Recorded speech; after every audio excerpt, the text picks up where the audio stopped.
Now playing. Get ready for the family reunion from hell. From the producers of the horror classic Evil Dead comes a brand new nightmare and the scariest installment yet. After her husband's mysterious passing, a widow seeks comfort with her in-laws in their secluded cabin in the woods. But as they one by one turn into something much more sinister, she discovers that every family has its demons. Evil Dead Burn. Now playing only in theaters. Rated R. Under 17, not admitted without parent.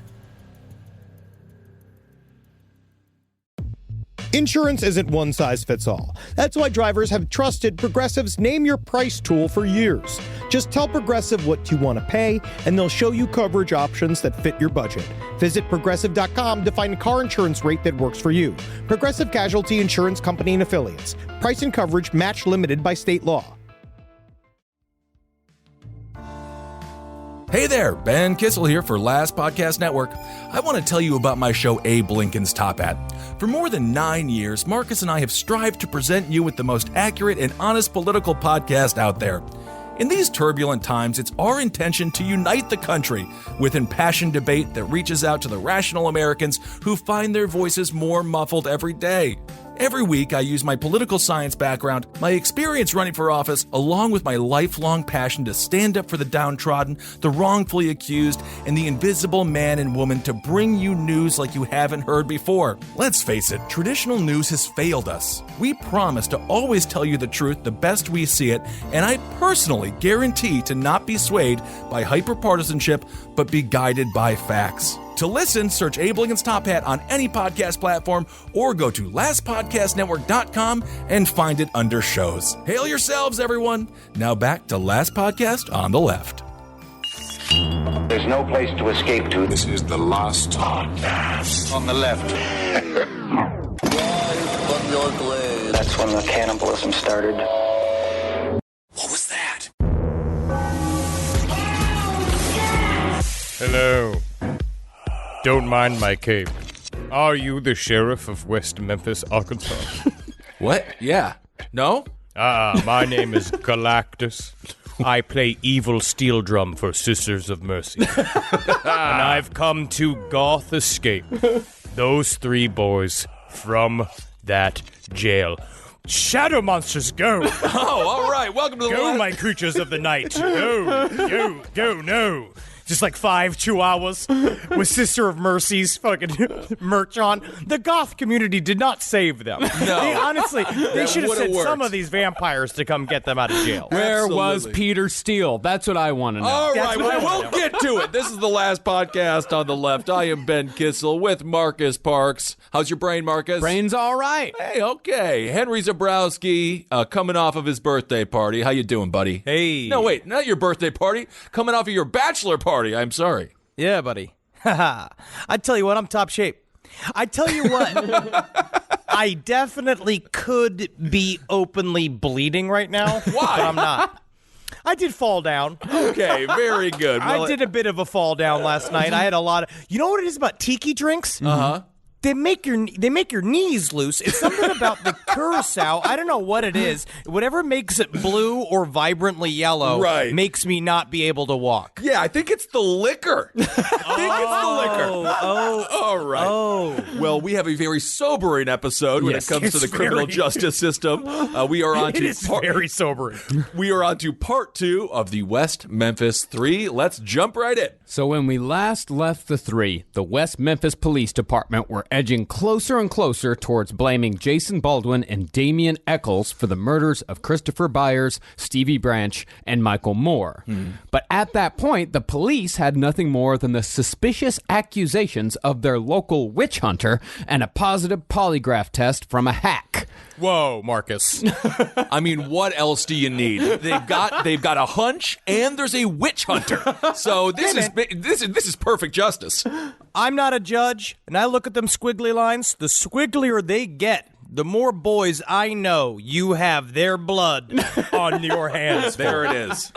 Well, all that changed when a woman named Vicky Hutchison came onto the scene. Vicky Hutchison shows, and it's the truth, is that if if my waitress doesn't have a full row of meth teeth, you're not at a diner. Right. Well, they don't. Guy Fieri is not going to enjoy that experience without somebody whose teeth look like the skyline. I think it's Gotham City Apocalypse. Yes. Guy Fieri, of course, is how you pronounce the name. That's Flavortown, and that's Guy why Fieri. His Guy name is Fieri. Guy. We're not even rehashing this. We're not rehashing it at all. Moving on. Moving on. I will say, people who do meth, they make the best pancakes because they also have to eat them. Okay. That's true. It's got to be soft. So Vicky was a 32-year-old local waitress who got called into the West Memphis Police Department on suspicion of fraud the day after the murders. And she just happened to bring along her 8-year-old son, Aaron. Which the cop did notice, as he did say specifically, seemed inappropriate at the time to bring your son to a police interview, but I'm not a babysitter either. I don't know.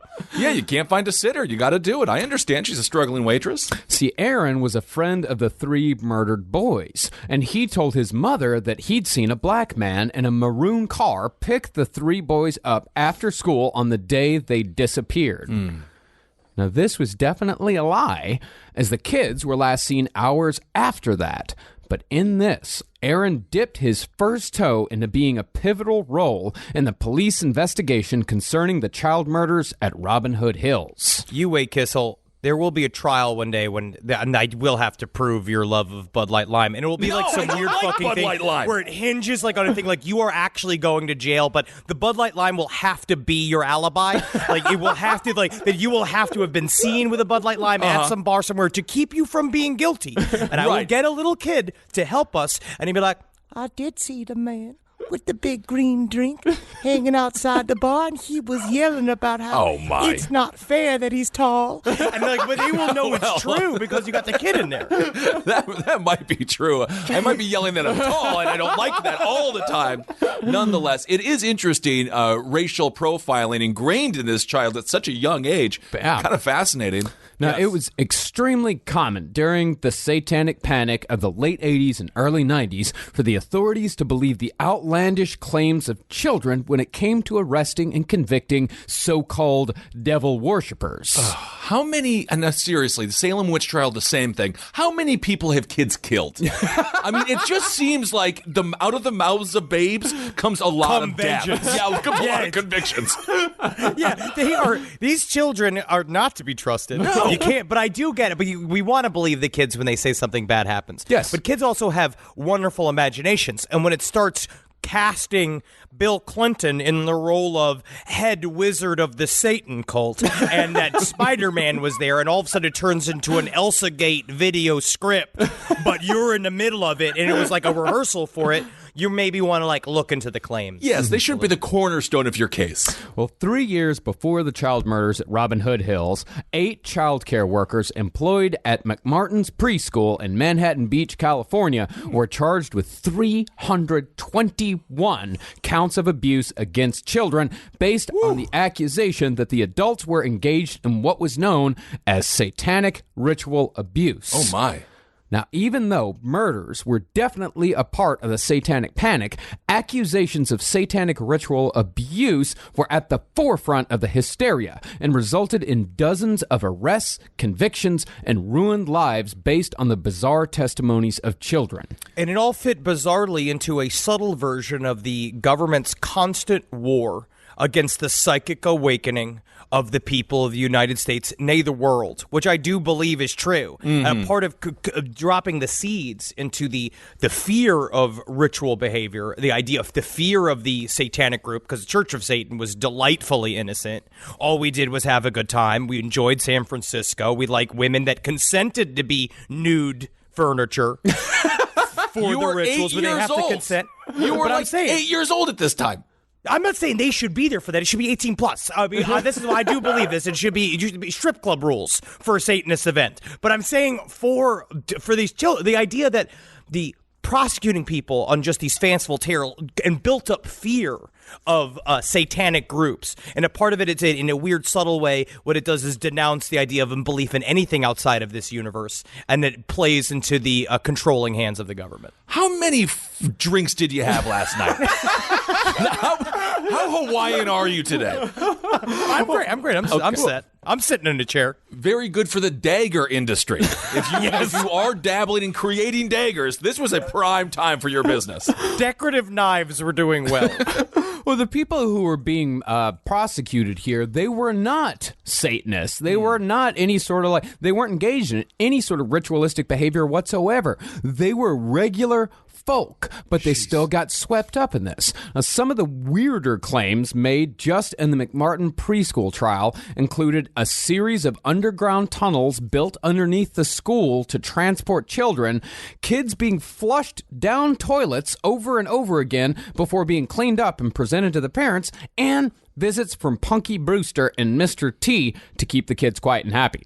That's great casting. And honestly, if you want to make a bunch of kids happy, you bring Mr. T in there because, what was his saying? I can't believe it's been years. I pity the fool. I pity the fool that is not entertained by Mr. T. Oh, absolutely. He was very hallucinogenic visualizations. It does remind you sort of the high strangeness of alien abductions, which is why. But within an adult's context, it makes a little bit more sense of it being wildly outlandish. When for the child, it does sound like a lie. While we can all yuck it up about this shit from decades away, just like with the West Memphis Three, this shit was taken with deadly seriousness at the time, and we cannot stress that enough. How do you even flush a child down a toilet and then unflush? Big toilet. Big toilet. Big toilet. You go to one of those Japanese toilet-themed restaurants where it's a fun slide. Honestly, yeah, that's pretty cool. But it's so fantastic. Yeah. How did adults be like, yeah, they flushed him and unflushed him? I mean, what a horrible day to be a plumber. Yeah, I mean, it's that same type of shit with Pizzagate, where you know all the kids were saying that they were all molested in the basement of Comet Pizza, and there was no basement in Comet Pizza, and then they'll come out and say something like, well, they ended up, they actually built the basement out. They completely removed the basement when they found out that people are going to come looking for them, which would also be the same thing as McMartin Preschool removed the gigantic toilet before the authorities got there. Of course. And if anyone out there knows where this gigantic toilet is, I really could use it. You in one of those fun poop emoji costumes, and you fill it with beer. This is the bachelor party we got to do. Again, when we redo it, we fill that toilet with beer, and you just sloshing around in a big poop emoji toilet. Man, that'd be fun. Seems like your party is sort of surrounding my humiliation, is surrounded by my humiliation. Is that okay? I get it. You know what it is? They use the same tactic to say that it's real to also denounce what people say about alien abduction or say anything else, where they say a part of it is the outlandish nature of the claims. Right. Is that you can believe in it because the kids were so traumatized by the memory that it kind of destroyed their idea of reality, which then, now we've just destroyed the idea of whatever is normal truth, like bottom level facts. And now anything can be shoved in the sides. So it goes 180 because it's so extreme. There's no way they made it up. Exactly. And that's sort of thinking that it's so extreme that there's no way they made it up. That actually follows in the West Memphis Three case. Okay. And a couple more examples of satanic ritual abuse, because I think it's important to really drive home how widespread this stuff was. In Bakersfield, California, investigators convinced two kids that their parents had molested them and sacrificed babies in their basement. Based on those testimonies, the parents got 240 years in prison and served 12 of those years before being exonerated after their children recanted. But now that I'm thinking about it, maybe they didn't do it. Well, there is. Well, it was after the kids were adults, and they started thinking back on it because they've been told for so long by people that they were told to trust. They were told to trust the police officers. They've been told so long that this was true, and then finally they recanted, and they're like, actually, we don't remember any of that, and there's no evidence here to support any of this stuff. And that wasn't even the longest sentence served in that case. A local carpenter swept up, and all that bullshit served 20 years of a 40-year sentence for supposedly molesting children and making them drink blood, again, with no evidence whatsoever to back up the claims. Crazy. It was pomegranate juice. I was told by the newspaper that it's a superfood. I've heard that.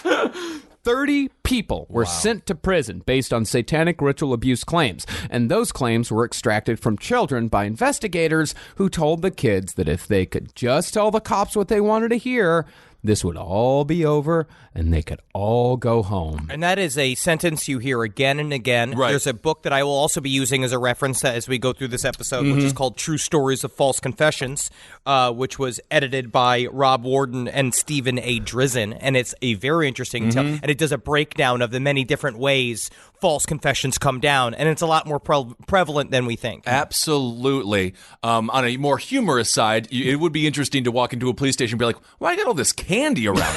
Are you bribing children to make up stories? You would be amazed what they'll say for a mini Snickers. Well, that's exactly what they were doing. Because they were talking to these kids, and they'd needle things out of them. They would ask them leading questions, and then the kids found that every time they said something awful, they'd get a reward. They'd get a piece of candy. They'd go out to Chuck E. Cheese's. They get a reward every single time. So they just started saying weirder and weirder shit. Like when your dog poops outside and you give him a treat because he didn't poop inside.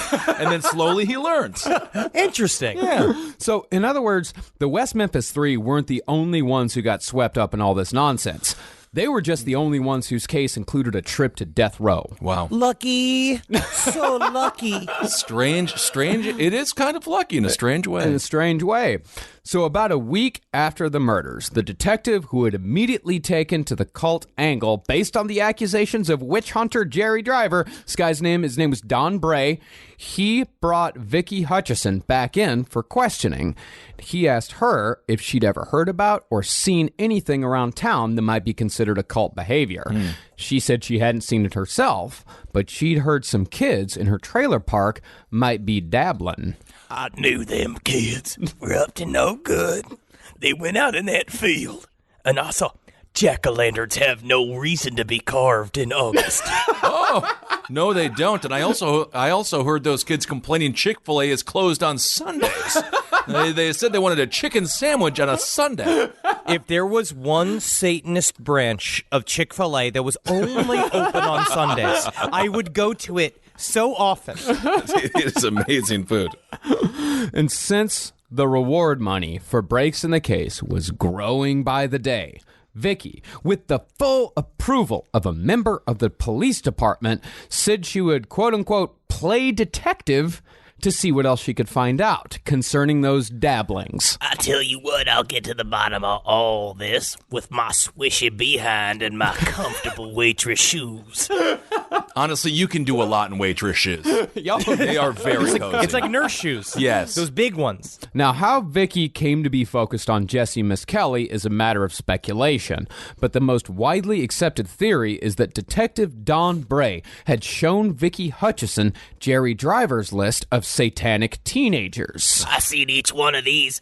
I followed Spider here. I followed him to the Michaels where he bought all of the crosses. Oh, wow. Don't know why he did that. Don't know why. It turned out it was just X-shaped frames that you could get. But I know you could turn them upside down and say it's an upside-down cross. I understand. They're dabbling. Wonderful. Well, great detective work. And if you'll remember, Jessie Misskelley had earned a spot on that satanic teenager list for his Spock hair and stuff. That's right. And Jessie Misskelley was the only person on that list that Vicky knew because Jessie would sometimes babysit her kids. So Vicky started talking to Jessie, and she asked him if he knew Damien. Jessie said, yeah, a little, because, even though they didn't really know each other that well, knew each other enough to say hi to, they weren't really what you'd call friends. They didn't hang out. Oh, it's a small town. Yeah, I mean, that's totally normal. Jessie openly said that he was afraid of Damien, that he thought Damien was super creepy. There was it's this thing where they're all starting to come being pushed together. Yeah. Right. Can I also just point out the fact that Jessie used to babysit her children? Yeah. Like, what do you do when you're out at the bar and your friends are like, where's the kids? You're like, oh, Jessie's taking care of it. It's a toss-up. Like, how well are they doing? Like, we don't really know. They might be covered in macaroni when we get home, or they might be really smart. I don't know. The best part about being I think, looked after by a simpler person, is that the first 2 hours are great. Oh, yeah. It's really just when it starts again, it's losing control, where the macaroni game becomes serious, and then he's now invested in the macaroni game. Like, that's got to be a difficult babysitter. It's a very fun game. So, Vicky goes back to Detective Bray and Jerry Driver. She tells him what she found out. Says, Jesse knows the dudes. Not friends with them, but he knows them. Mm-hmm.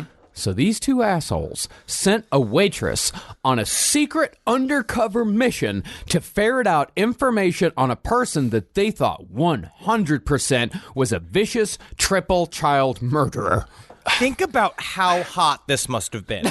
You've got Vicky. Yeah, Vicky's a little under the weather. She's got some wear on the sightings, but she's ready to go. You know what I mean? She's at the hottest spot in town. She's the waitress. She's the go-to if you need to connect at that fucking get that primo food. Driver, fearless man of God, deep down into the heart of a cult. He will drive the stake. He knows what he has to do. That you have to cut off the head of the snake to get that tail wriggling, and then you get it up in your hands and you can fucking suck on it. It's like a limp little penis, but it's your dead snake now. And these men they're now drawn together, and which is deadly serious. Yeah.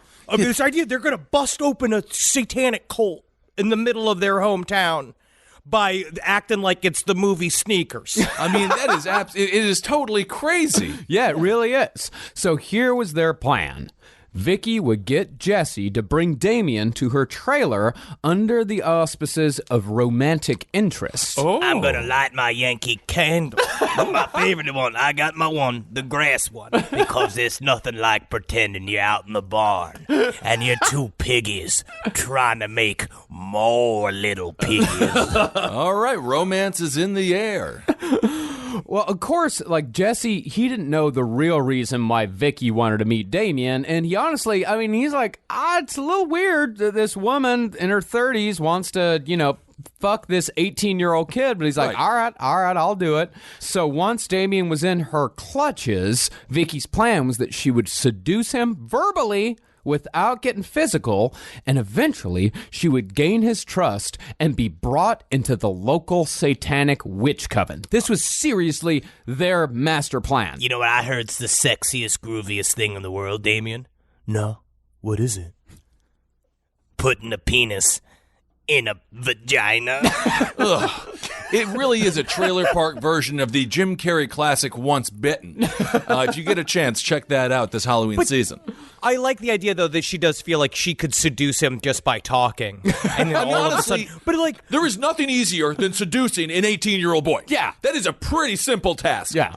Do you know this for sure, Kissel? 18-year-old boy? Yeah. I'm just saying, pretty simple how to seduce an often are you out 18-year-old boy. All you have to do is just be like, hi. Well, the seduction is strong with this one. Of course. But this is like idea. I just like the fact that this was all completely serious, and she truly thought that she was just going to get right in there. But what if? Let's just say Damien was really in a satanic cult. Let's say Damien really was a killer. They would just put this woman just in. It reminds me of Dumb and Dumber when Jim Carrey, another Jim Carrey reference was at the very end, like, what if he shot me in the face? We had to take that chance. My God.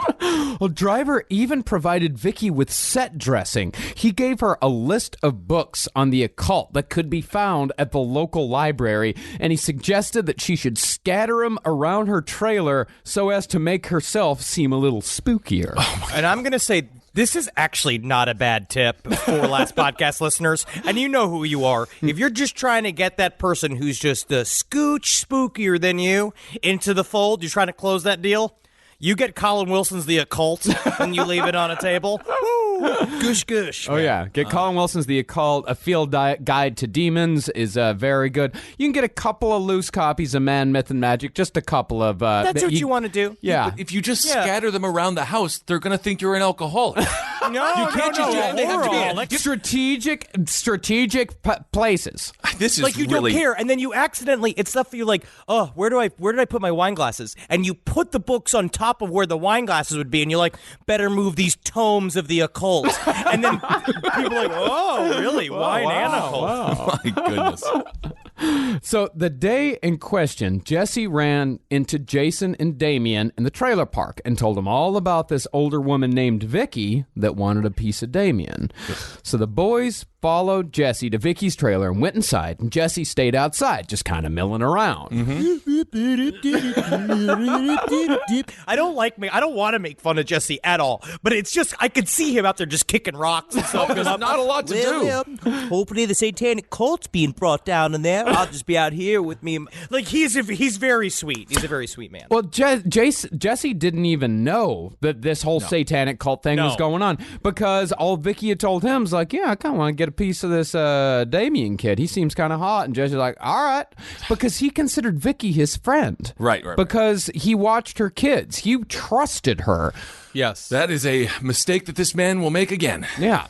And so the boys went inside, and Jesse said after about 15 minutes, Damien's mom showed up in her car, picked up the boys, and drove off. And as far as Jesse knew, that was the extent of Damien and Vicky's relationship. But Vicky, she had a whole different story to tell. Ooh. She said that Damien was immediately impressed by her spooky atmosphere, so he invited her to a local S-bot. Oh, I couldn't help but notice I see this copy of Richard Dolan's UFOs in the 21st century. Have you ever been to an S-bot? You simply must. You simply must come. Well, the man you're talking to is probably 80 years old and overweight.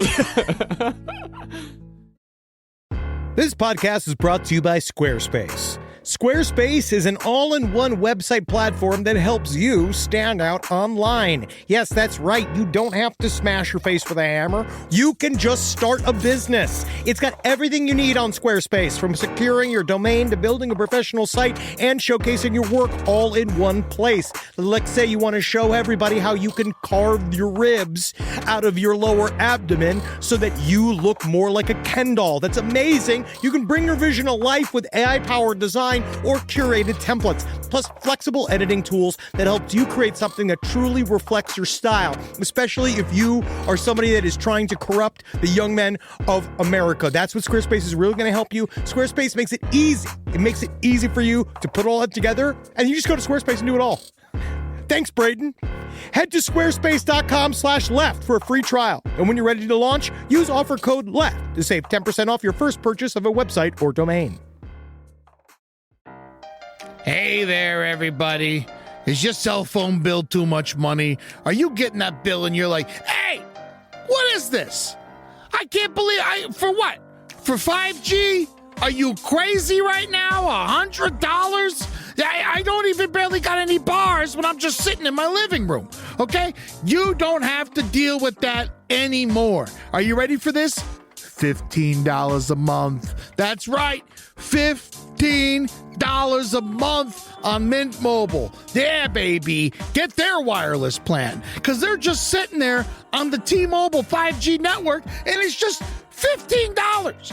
Your whole life, you're just paying all this money every month. You're like, why? Where's it going? It's going to these phone companies that are robbing you. So go to Mint Mobile. Let them help you talk to your mom. So get your new wireless plan for just $15 a month. Go to mintmobile.com/LPOTL. That's mintmobile.com/LPOTL. Cut your wireless bill to $15 a month at mintmobile.com/LPOTL. That's it. There's no catch. Upfront payment of $45 for 3 months, $90 for 6 months, $180 for 12 months. Plan required, $15 per month equivalent.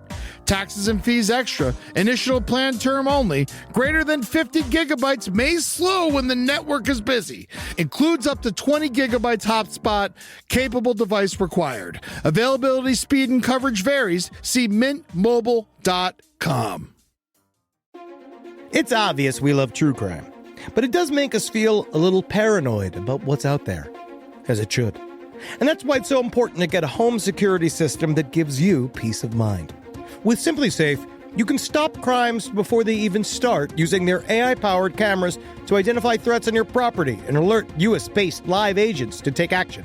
Like arriving in a helicopter in the night, coming down from the helicopter, zipping down and breaking through the windows with their big axes, and going through the house, ripping through the walls, finding the criminals. It's easy to do. SimpliSafe has been a game changer for us. And the best part, there's no long-term contract. We've used it since the very early days of Simply Safe here at LPN, and it keeps us safe, doesn't it? It keeps all of our thoughts inside the building. Then there's the ones we let out because they have to go out because that's a part of it. But Simply Safe keeps the other thoughts safe. And for that, we say thank you, Simply Safe. And we want you to experience the same peace of mind as we, which is why we've partnered with Simply Safe to offer an exclusive discount to all of our listeners. Right now, you can get 50% off your new system by visiting simplysafe.com/LPOTL. That's half off at simplysafe.com/LPOTL. There's no safe like Simply Safe.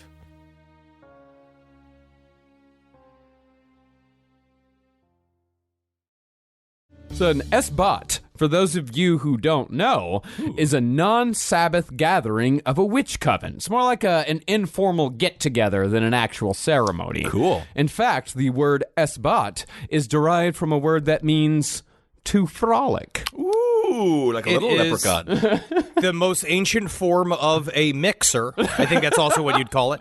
And legally, you cannot go to an Esbat without one of those, you know, those like very thin anklets with the little bells on them, so you can do the. Ooh, those are fun. So, according to what Vicky told Detective Bray, on May 19th, 2 weeks after the kids went missing, Damien picked Vicky up in a red Ford Escort, and Jessie just happened to be in the back seat along for the ride. Vampires need a hatchback for the coffins. Now, right off the bat, anyone who had done their homework about Damien, and I'm talking about the police here, anyone who had done homework about Damien knew that this was a lie, because not only did Eccles' family not own a red Ford Escort, but Damien couldn't drive to the point where it was one of his things. Ooh. Oh, yeah. Yeah. I know those people. It's Eddie's like that. Yeah. Ed Larson from Round Table of Gentlemen, where he will not drive. He refuses to drive. He just walks the highways. He really does. He's the journeyman, like Rob Zombie's Halloween. He is the Michael Myers of our friends. But regardless, Vicky said the two boys took her to a secluded field in the middle of the night where they found 10 other teenagers. She said that she didn't recognize any of them, and she couldn't give the names to Bray either because they all used nicknames like Spider and Snake and Lucifer. Well, that's an actual name. That is my real name. My name is Lucifer. You may know me by my nickname is Mr. Spoons because I collect those little collectible spoons. I love them. You can find anywhere you go. You can find me where the spoons are. Anyway, let's cut the dick off this baby.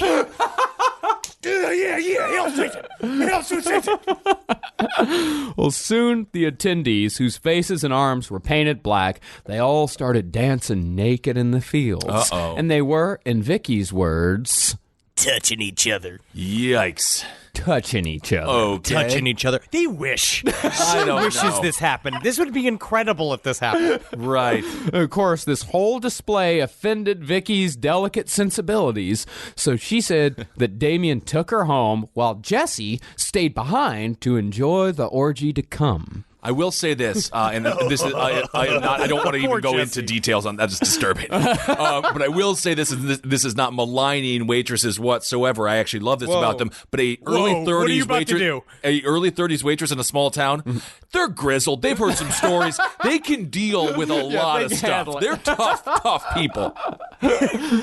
Now, of course, this didn't happen, but that didn't stop Vicky, and this is serious.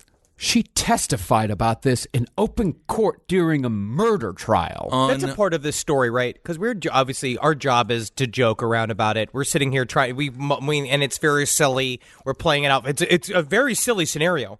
But, like, as soon as it goes official, it's like you're just laughing yourself to the fucking electric chair. Mm-hmm. This is what they almost did. It's what our country's sort of doing, too. It's that whole entertaining ourselves to death thing where it's just so wacky that you think it's funny, but it's like, but if it's being said in a court, a stenographer's typing it, right, and it becomes like a precedent now. It's like it becomes a part of legal history. I mean, this is why when you think about Damien Eccles' behavior, all of these stories are so batshit crazy that he could not imagine anyone taking them seriously. So he just reacted in a way that he thought was appropriate, which was a total disrespect. He had total disrespect for the process because they're talking about covens and all this nonsense. I mean, he didn't even have 10 friends. Yeah. Every one of these stories in the true stories of false confessions all says the same thing. It starts off with this wall of, I am innocent. The courts are fair. There is no way that anything I can say can even incriminate me because I didn't do it.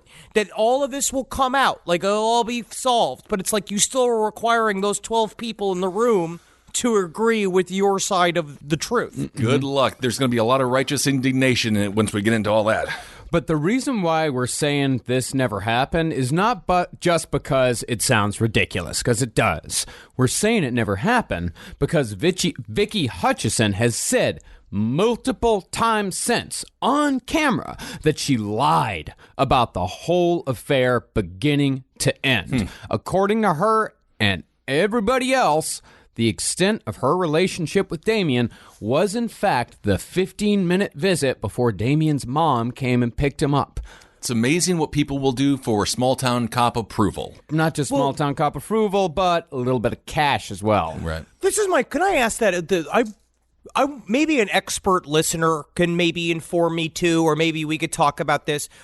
What good is it offering a reward for tips for information? Because shit like this really comes into play here, where $35,000 will change these people's lives, and it's a obvious it drives you a need to say something to the police, even if it's fake. Again, it requires faith in the system because the Justice Department, and investigative bodies, they also rely on a set of checks and balances. However, those sets of checks and balances must be maintained within the system. And with every single law enforcement body, there are smaller and smaller microcosms of checks and balances. This local law enforcement has a series of checks and balances that they're supposed to go through. Right. State law enforcement does. The FBI does. Everybody is supposed to check and double check their work. Yes. And in the case of the West Memphis Three, fucking nobody double checked their work. Now, it's never great when the detectives bring the witness back into a room where Howie Mandel is there. There's a series of briefcases. They call it deal, no deal.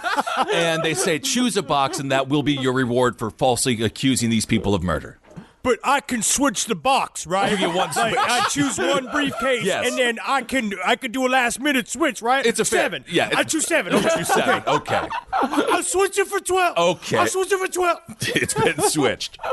Well, here is where Detective Durham, the polygraph examiner from the last episode, comes into play again. Now remember, Durham did a test on Damien Eccles about a week after the murders and said, "Now that kid's lying. He knows more than he's saying."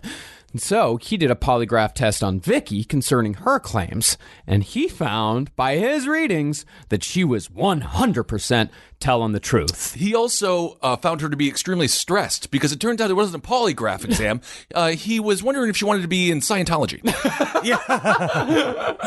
This is ridiculous. Everyone is so biased. It's so aggravating. Well, it will be proved again and again over the course of the next couple episodes that Durham didn't know what the hell he was doing. And here's why. See, giving polygraph tests is much more than just interpreting the readings given. It's also about asking the right kinds of questions. And because of the line of questioning he took about the night of the Esbat, it's possible he could have interpreted what really happened that night as what he wanted to hear. As later on, Vicky told the story as she actually remembered it. So tell me, let me ask you, first of all, is your name in fact Vicky Hutchinson? Yes.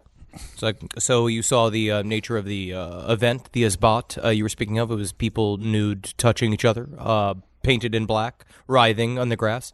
Yes. Would you in fact be interested in doing something like that with this polygraph administrator? Yes. She's telling the truth. Wow. I know she wants me. Strange date indeed. Well, this is the real story, according to Vicky. On the day of the supposed Esbat, she'd broken up with her boyfriend and had bought a couple of fifths of wild turkey to drown her sorrows. Gotta do it. So far, I like her. She said she was already a bottle in by the time she was picked up by someone to go to some sort of party. I don't know. I think it was the guys in the pig cart from, remember, it's like, you want to go with me? That's like, what was that? Is that Jersey Devil? I'm not sure. No, Men in Black. It was the Men in Black episode. But yeah, the kids in the fucking cart full of pigs. They're like, this is the fanciest car I've ever seen. So she's on 100 proof wild turkey. Wild turkey. A fifth of wild. She's already got a fifth of wild turkey inside of her. That would take down Andre the Giant. And pretty much all she remembered was at this party, it was in a field, it was weird, people were painted black, or so she thought, and the people were undressing each other, or so she thought. She didn't know where it was, who was there, who took her there, or how she got home. The only thing she remembered was that she woke up alone in the front yard of her trailer the next morning with an empty bottle of wild turkey sitting next to her.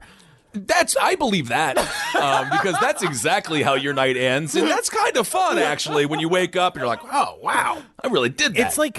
It's like the flip naughty side of the teddy bear picnic. Like, if you have a full negative of it, it's like a fairy godmother being like, And if you just drink just enough wild turkey, the wild teddy bears of Shorewood Forest will come and take you and strip you in a field and listen to their sweet teddy bear songs and do their sweet teddy bear dances. Strange children's book. Well, the thing is about this story is how it relates is that later on, she just filled in the details with Damien and Jessie. I see.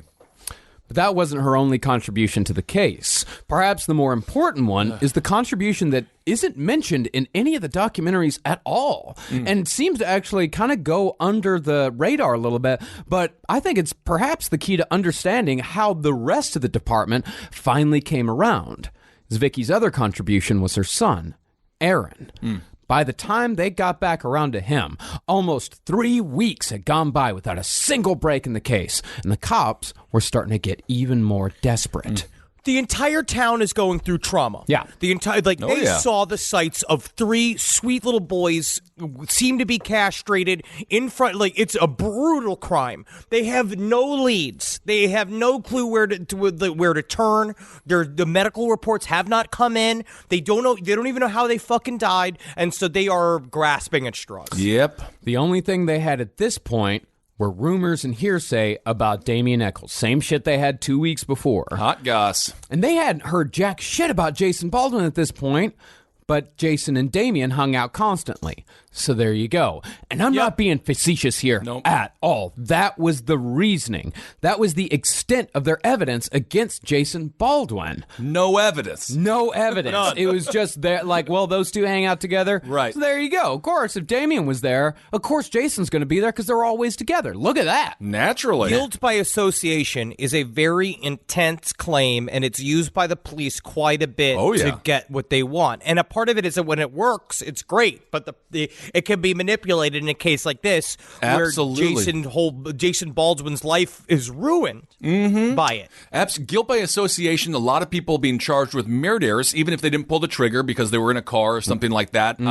There's a great I Am a Killer on Netflix, has a couple of stories like that. And Damien tells a story when he's in solitary about a man who was, or when he was on death row, which that happened. One of the dudes pulled the trigger, the other guy was with him. They were executed on the same day. The guy who was executed was like really happy. Did I tell this story? No. Okay, the guy who was executed was like whistling and stuff, and then the guy who was not innocent but guilt by association when it comes to murder gave Damien all of his goods and very finite amount of goods, of course. But he couldn't eat; he was vomiting constantly, and it was one of those things that Damien's it really stuck with him as one of the horrors of death row. Yeah.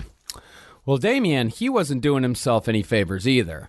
He seemed to actually kind of be enjoying his newfound notoriety. He'd been going around town doing his goth kid bullshit, not taking any of this seriously, and using all of it to bolster his spooky boy reputation. Right. And I get it. Yeah, that's why Marilyn Manson let us believe that he cut out his ribs so he could suck his own dick for 30 years. It's a weird thing, but it gives you an edge on people in a conversation. If they know you went to that full extent so I could fully accordion myself and suck my own dick, that tells you a lot about the person. Yeah, absolutely. And then it's like, am I also the character from the Wonder Years? I don't know. I don't know. I'm not sure. I don't know. Well, the conversation that would get the most attention during this time was the infamous softball confession. Damien was standing in a group of kids at a softball game, just a local afternoon softball game. Damien told all of them that he was the one who killed the boys, and he's going to do it again before he turned himself in. And I already picked out the final victims. Right. Oh, yeah, buddy. But this is, that's how you get power. Yeah. It's what you do. It's coming from a powerless position. Well, we know this is a mistake. Yeah. Again, he is a young boy. Yeah, he's a young kid, and you got to ask yourself, what's the more likely scenario here? That this kid was not only admitting to a triple homicide, but was openly talking about his next set of murders at a goddamn softball game? Right. Or that it was just some dumb kid talking shit. Crime. It is. You hear it sometimes with serial killers, but they really don't. Mostly what they'll do is that, because that's why it is outside of the character of a true, like someone that would do this form of what they believed a lust killing, something like this, where they would stay close to the crimes. That's what we've learned quite a bit about serial killers. They like talking to the police that are involved. They like doing that. But mostly they want to appear as model citizens, because serial killers and people do this type of violent crime a lot of times have like these inner games where they like to feel that they are hiding out as like a sheep in wolf's wolf in sheep's clothing. Yeah. With among the innocent people, and they get a thrill out of it. You see that all the time when someone goes up. The First 48 shows this on a regular basis. Great docuseries where someone will just be like, I have some information that clears my name. And they're like, we didn't even know who you were, so thank you for coming. Interesting. My name is cleared. But this will just show you how boring is West Memphis, Arkansas. They were at a softball game, and they're 18 years old. This was the entertainment. This is what children do. And I'll tell you what, groups of boys do weird shit. I had the illegal cable box, and my baseball team came over my house one time, and I was like, boys, are you ready to see some pornography? And everyone's just like, porn. And I went and I flipped the switch, and we put on the Spice Channel, and we sat in silence for 4 minutes. Yep. As we watched a thing we didn't understand, and then we shut it off. But there was a secret that should have stayed within the baseball community. For some reason, I picture you with a beard still when you were like 10 years old. You want to see something? Call me a squirrel, 'cause I'm covered in acorns. That's right. So many people are focused on where their money is today. And Acorns is the financial wellness app that cares about where your money is going tomorrow. Let Acorns work for you. You put acorns in the ground and you're gonna get trees tomorrow. That's right, investments. And with the Acorns potential screen, you could find out what your money is capable of. I always do that. I'm like, I want to invest in something that I like. Let's say cheeseburgers. Okay? That's kind of hard to do. Acorns will help you find a cheeseburger that is right for you.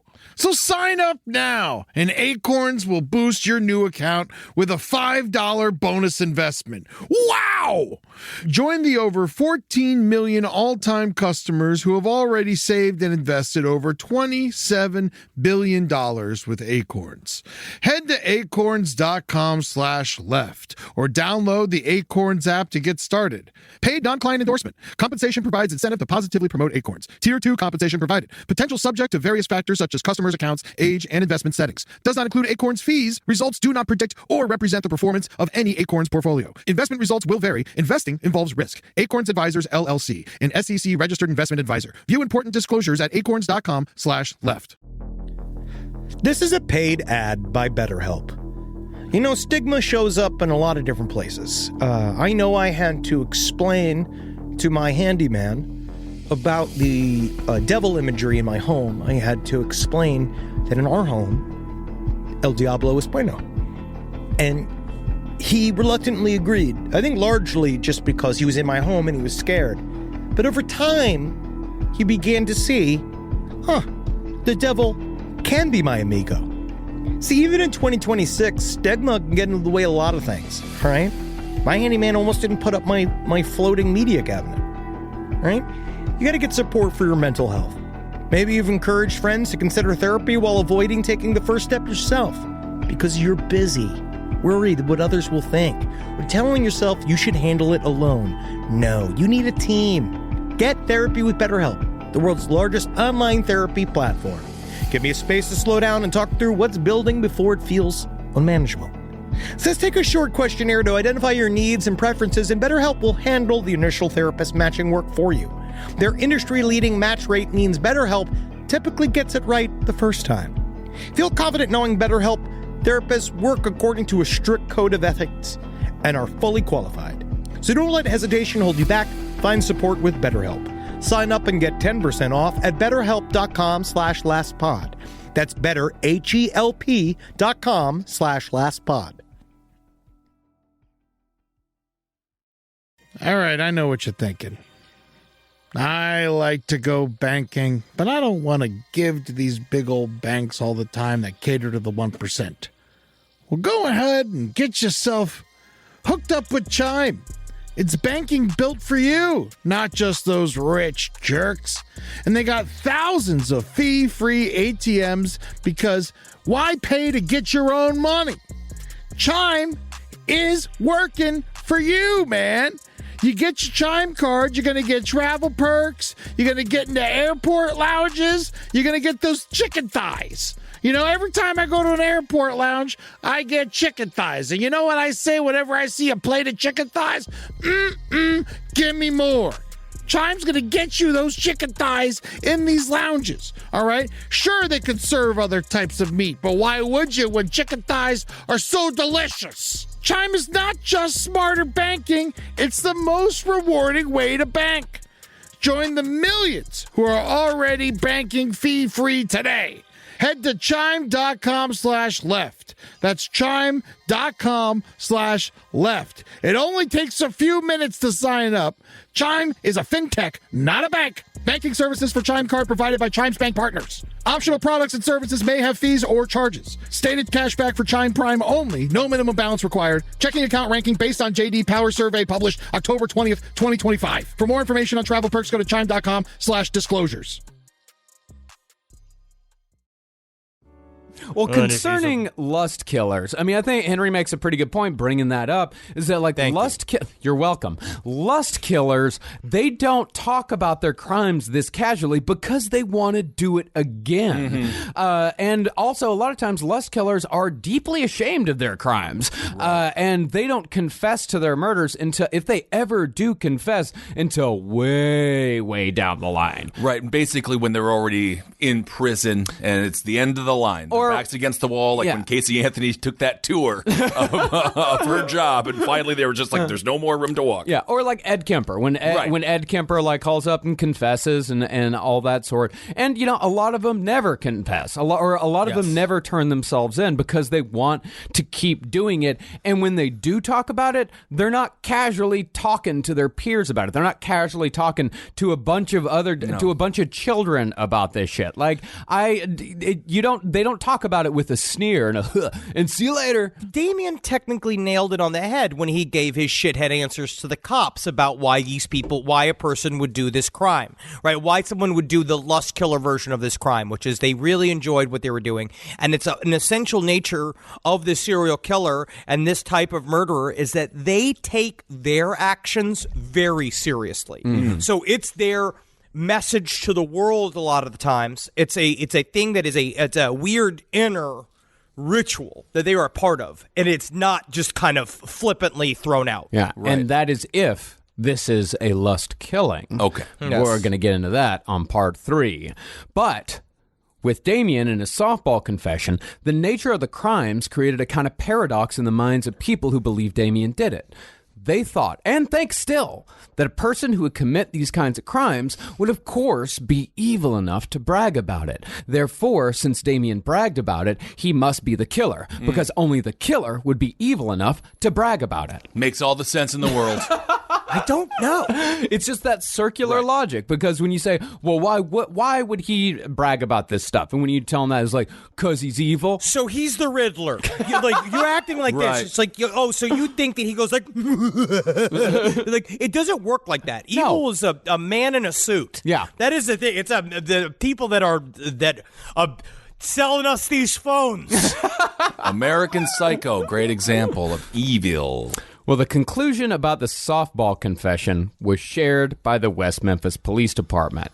After 3 weeks of turning up nothing, Gary Getchell, the lead investigator, was finally desperate enough to hear what the nuts in town had to say about all this Satan business. Now, I will say, at this point, I understand. He's out there running his mouth at the softball game. It's a little bit boring. Look at grundles and stuff. A lot of grundles in softball. A lot of grundles. Guys really like those John Stockton shorts, especially back in the day. Oh, yeah. So I understand them going to Damien and being like, yeah, what was that all about? Yeah. Probably should have stopped there. Of course. Now, in the meantime, Detective Bray had been pressing Aaron Hutchison for information, just like all the other detectives had done years before in the satanic ritual abuse cases. Pressing the 8-year-old. Pressing the 8-year-old, because that's what they did in all these cases. That They talk to these kids and they just press them and press them and press them until finally they told them what they wanted to hear. And finally, Aaron had told Detective Bray what he wanted to hear, just to shut him up and send him away. Yeah, just to get a Choco Taco. Yeah, it's Which just are a child. amazing. It's literally a child being kept in a fucking interrogation room. Yeah. They're getting bored. Yeah. They don't really understand what they're saying. They're just going like, oh, yeah, okay, because you're getting positive feedback from a police officer. Yeah, they're telling a story, and that's all they think it is. And then the man came, and then it's like that same thing, and then a cop has to, but he's acting super interested, and not like your parents that are mostly highly bored of your existence. Right. Well, Aaron said that prior to the murder, he and the deceased boys had seen a group of men doing weird shit in Robin Hood Hills on the regular. The men would sit in a circle, chant, have sex with each other, and sing songs about the devil. Well, that just sounds like a wonderful city council meeting in San Francisco. Does sound kind of fun. I would say that's a little bit more than weird if it was actually happening, but that's interesting. Devil, make me hard tonight. Devil, make me hard tonight. And they're like, yay. And they all get hard just staring at it like, whoa, like all hanging in a circle. That'd be fun. They were doing something they called the human centipede. By the way, I was thinking about those. A little bit of a side note. I was thinking about those actors the other day. I haven't seen them around very much. I kind of feel bad for them. I'm certain they feel no shame. Okay, I hope not. Well, after the tidbit about the devil singing, Gary Getchell and a couple other detectives drove out to Aaron's place to hear more. And when they got there, they found that there was a supposed piece of evidence to go along with that testimony. See, Vicky had an earring. She had this little mail-order plastic skull piece of shit, had a snake slithering out of the eye socket. You don't gotta diss that, man. That's a pretty kick-ass earring. It's kick-ass. It's very kick-ass, but it's, you know. It's one of those QVC buys when the remote's on your stomach, but you can't turn the channel because you don't want to reach for the remote. Yeah. It's one of those nights where you're like, I think I'll buy it. It's something Maybe I'll be spooky now. It's something you buy out of the back of a comic book. You Yes, know? of course. Some shit like that. And Vicky had said that Damien had dropped this earring in her trailer. And her son said that he had seen one of the devil singers wearing one exactly like it. Oh, my God. Whoa. So Getchell, completely exhausted and looking for anyone to blame, decided that the man they were after was Damien Eccles. Okay. And since Vicky wasn't getting anywhere further with her pretend detective work, the cops decided the only bridge they had to Damien was his backseat buddy at the S-Bot, Jessie Misskelley. Okay. Poor boy. I feel so bad for this kid. Yep. All he wanted to do was drive his truck. That's all he wanted. He loved his truck. All he wanted to do was make people happy. That's Honestly, That's all Jessie Misskelley wanted to do. Every time you guys say all he wanted to do, I think of nothing but trouble. This whole thing, my life is over. We're stuck with this forever. Yes. We're paired forever with this, so it doesn't matter. No, but he is really such a... They're all victims, but my God, is Mr. Misskelley is this is a devastating story. So, to ensure that Jessie was exactly where the cops wanted him to be, they told Vicky to ask Jessie to stay over on her couch for the night because a prowler had supposedly been seen in the neighborhood. She is 32 years old. He is 17 years old. It's so weird. It's just with your. It's just he was the man that would come around. Mm-hmm. You know what I mean? And the night Jesse spent on that couch doing a favor for a woman that he thought was his friend would be the last night he would spend outside of prison for another 19 years. God, that's so hard to even rationalize in your head. Yeah, it's hard to put it. It's hard to think about that. Yes, that's crazy. That today you're on a couch. Tonight you're on a couch, or tonight you're sleeping in your bed. Tomorrow you're in prison for the next 19 years, and you don't fucking see it coming at all. No, and it goes by at such a whiplash speed. It happens before you know it. Mm-hmm. So at 9 a.m. the next morning, Jesse's dad knocked on Vicky's trailer door and told Jesse that the cops had some questions. Since his dad said it was all right, Jesse didn't really think he had anything to worry about. He's like, all right, yeah, let's do it. And Jesse's dad didn't really think Jesse had anything to worry about because the cops didn't tell him they were about to grill his son about his direct involvement in a triple murder. Oh, gosh. In addition to that, on the way to the station, cops just happened to offhandedly mention that the reward was up to $35K, and that it might end up in Jesse's hands if he played his cards right. And Jesse's dad said, hell yeah. If you know something, tell them. Hell, I'll buy a new truck. Good.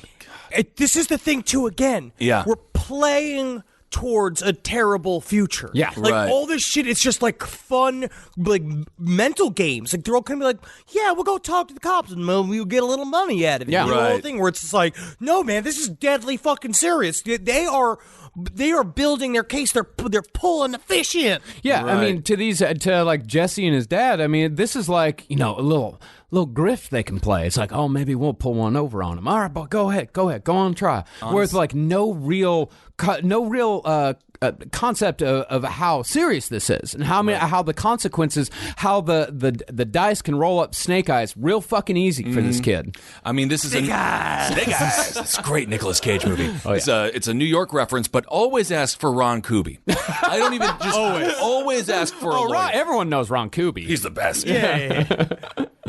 So Jesse, I mean, and here's one more thing to know about Jesse before he goes into this confession. If you'll remember, he wanted nothing more than to please people, and he especially wanted to please his abusive father because his dad used to beat the shit out of him from the time he was a little kid. And when people are abused, the person they want to please the most is their abuser. So Because sad. they think that if they finally do it, if you finally get to the point where you just make them proud enough that they'll stop, that Right. they'll give you the love that you want. Yep, absolutely. It's Stockholm Syndrome. Absolutely, and it happens all the time. If you look at, a film analogy would be Beverly from the film It. Sexually abused, and then she ends up in relationships like that, and that cycle happens over and over again. Yeah. So Jesse, he went to the police station ready to talk. Now, before we get into the confession of Jessie Misskelley, let's talk a little bit about false confessions, which is just about the hardest phenomenon in all of true crime for people to understand. And that includes the motivation of serial killers. It is very difficult for people to wrap their heads around the fact that you can confess to a thing that you did not do, but there's ways to get around it. It's partially the way our justice system works, where they hold a confession higher above any other sort of scientific. Like they're trying to get it. It's according to polygraph experts, the system that they're taught is GTC, which stands for get the confession. And that's what they're supposed to do.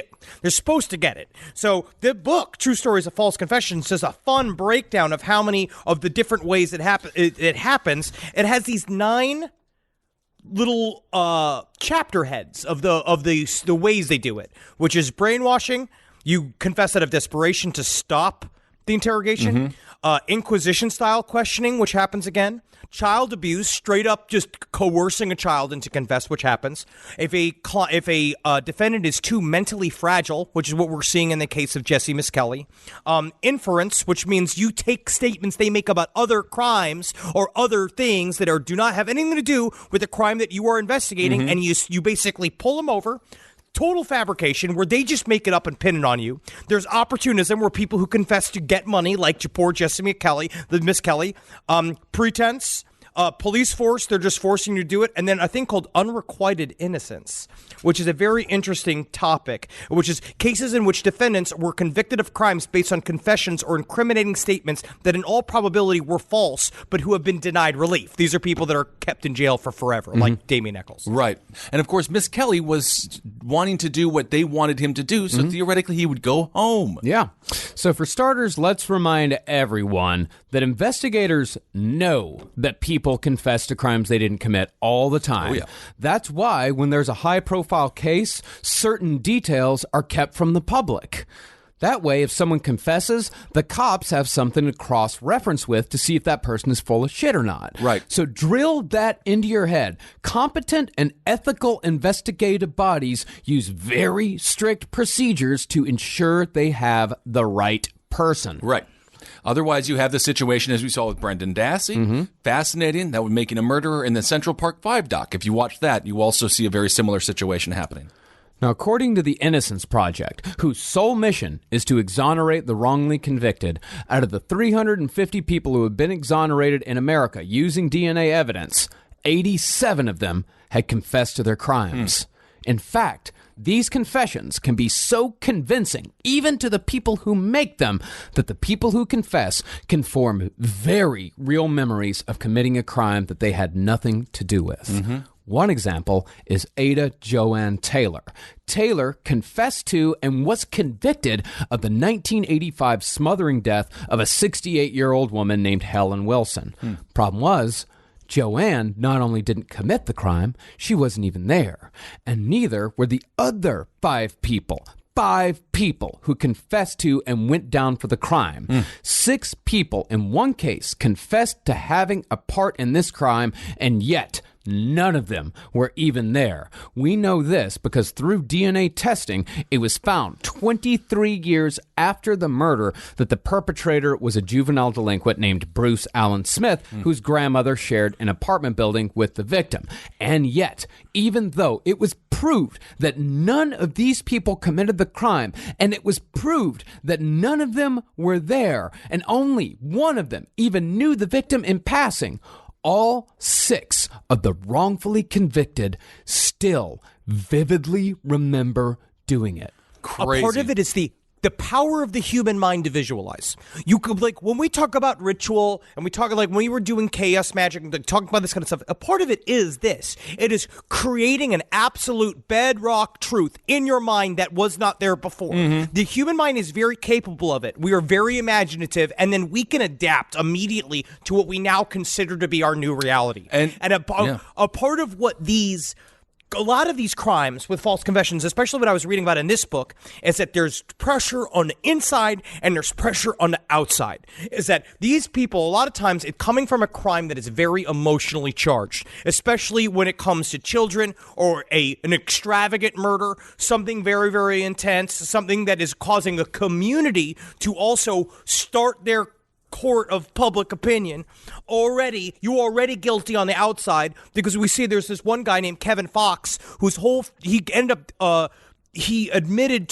confessed to the horrible murder of his 3-year-old girl, and part of it came from the entire community, that they were this respected family. They turned their backs on them. As soon as he was accused, everybody flipped out, saying he raped his little girl and he drowned her in a pool. And it was very, very intense. He ended up folding under all of the lines of pressure. Right. And then all of a sudden he's sitting with this, and it's a part of it is that because he's innocent, he's like, well, in some deep, deep back part of his brain, like, this shit will wash out. Right, absolutely. And this stuff happens to regular folk. A 2015 study published in a journal called Psychological Science found that after conducting just 3 interviews with test subjects, 70% of them had formed memories of a past crime they did not commit. Well, that is what a lot of police officers do. They paint the picture. It's almost like a Mad Libs, where they they already have the script all worked out. You just got to fill in a couple of the blanks. Yep. And of course, Just those blanks yes. are just say yes. So where's, and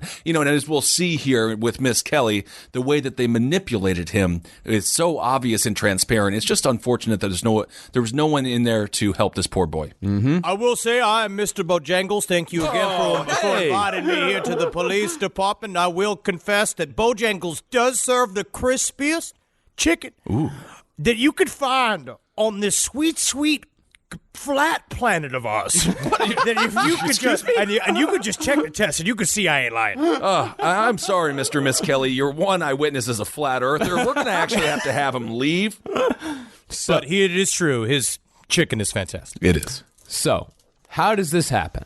And more importantly, why do people do it? Well, it just so happens that we have a textbook case with the confession of Jessie Misskelley. So the first person to get a hold of Jessie was the same guy who'd been stirring up shit at every turn for weeks, Detective Durham. So Durham hooked Jessie up to the polygraph and asked, among other questions, do you know who killed the boys? Have you ever done drugs? Were you there? Did you kill the boys? Of course, Jessie said... you know what I mean? It's like, it's just twitching. Imagine him being asked these questions. Yeah, and of course, Jessie said all he knew was what he'd heard. And he said no to all the other questions. But according to the detective's notes, Durham came out and said, quote, he's lying his ass off. So once again, Durham got exactly the response he was looking for, just like he'd gotten in every other test he'd done in this case. GTC, baby. Now, this may be because Durham had no fucking clue what he was doing. See, on Jessie's polygraph, unlike Damien's, the records were kept, so Jessie's lawyers were later able to get a second opinion.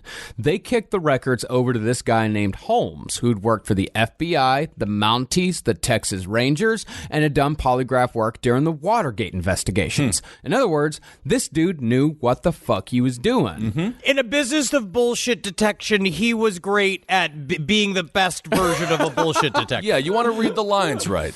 And he said the only question Jessie lied about was the one asking if he'd ever done drugs. He said he hadn't, which we all know is a bald-faced lie. You got to have a little gasoline in your system every now and again, man. Come on. Something to really just relax you. That's all you got to do. Some inhalant. No, you know what it is? It's very funny because you need to have video in this shit. Of course. Because you know when he asked if he did drugs, Jessie went like, no. I don't. And you have to like hear that tone of voice. Right. But regardless, since Durham had said that Jessie was lying about everything, the investigators had ammunition. See, they told Jessie that the polygraph machine could read his mind. And that his brain would tell the cops if he was telling a lie. Oh, my God. And according to the readings, Durham told Jessie that his brain had told Durham that Jessie was lying about everything. Perfect. You mean to tell me my brain's a snitch against my mouth? Wow. So instead of being outraged or saying, check your bullshit again, or immediately asking for a lawyer, Jessie trusted the police officer to the point where he couldn't understand why his own brain was telling the machine that he was lying when he knew that he was telling the truth. He blamed himself. This is such a great indicator, though, of his mental capacity. Yeah. And they knew what they were doing. There's a part of what they talk about in this book that actually was pretty illuminating about talking with somebody with either a mentally handicapped, or talking to someone with either a mental handicap or is just a little slow, but does not appear to be, is one of the tools that they use within an interrogation. The jury would not know by looking at him that he has a mental handicap. He does not have the physical features of somebody who is that has Down syndrome or somebody who's like medically mentally handicapped. These guys can sort of use that to their advantage you don't know to the degree of his learning disability, and it's pretty distinct. He does not understand a lot about reality. He has the temperament of a 10 to 12-year-old. Yeah, they said about a third grader. And you can tell that the cops knew, because all you have to do is listen to the childlike way they use to explain the polygraph. Yep. And even then, after they used that childlike explanation, Jessie still didn't understand it. No, because he was telling the truth. But nevertheless, after about 2 hours of polygraph examination, Jessie was shuffled into another room, and this was where lead investigator Gary Gitchell was waiting. All right. Now, you got to remember. Dressed as Venom. That's a big thing that's important here, is that he was part of their early Venom rollout. Really? Okay. Now, you got to remember, by this point, The cops were a day away from the 1-month anniversary of the murders, and they had nothing. It's like Annie. It's like that famous song, Only a Day Away. Now, I can't even imagine the pressure that was on Gitchell at this point. And suddenly, he had a kid in front of him that he thought knew a hell of a lot about the murders because his polygraph examiner had just said so. But at this point, there was still time to go back. And this is where my sympathy for Gitchell comes to a screeching fucking halt. Yeah, under pressure is not an excuse for wrongfully convicting 3 kids. No. See, Gitchell, he could have conducted himself like an honest officer of the law, which there are plenty. We're not cop bashing here. No. And he could have pretty quickly figured out that Jessie wasn't their man. And he could have soon after told Durham to throw away his fucking polygraph because he obviously didn't know what he was doing. But he didn't. He went into that room, damn near decided that either Jessie was their man or he knew who that man or men were. And the men he wanted were Damien Eccles and Jason Baldwin. The nice thing about walls is you can constantly bang your head or just bang your head right on him there. And it's a classic move, put him into another room. Of course. You move him into an even smaller room, the pressure increases. And Jessie did have some starting knowledge of all this. Like I said, Jessie, like everybody else in town and hell, everybody else in the country, he'd heard rumors. In fact, one of Jessie's friends had told him that he'd heard that it was probably Damien and Jason that done it. Oh. So when they asked, what do you know about these murders? He was like, I heard Damien and Jason done it. That's right. Yeah, they're evil cult members. Yeah, but that was all he knew. And he told the cops that that was all he knew. So the cops gave him more. They kept giving him details. They'd tell him that the kids were tied up. And then when they asked Jessie if the kids were tied up, he'd say, yeah, they was tied up. Right. And when they'd ask with what, Jessie said rope. And then they'd get pissed off and say, no, goddamn it wasn't rope, it was shoelaces. And they'd go through the whole thing again. And then Jessie would say, yeah, they was tied up with shoelaces. And then the threats began, and that was when Jessie started getting scared. His Gitchell drew a little picture for him. It was a circle with a bunch of X's on the outside and 3 little dots on the inside.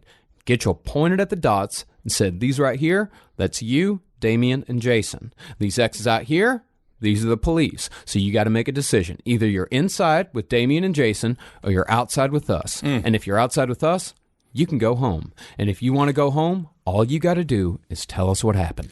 And if you haven't watched West of Memphis, watch that documentary. They really break down this strategy. Mirroring and mimicking is a very common thing that police will use. They suggested everything.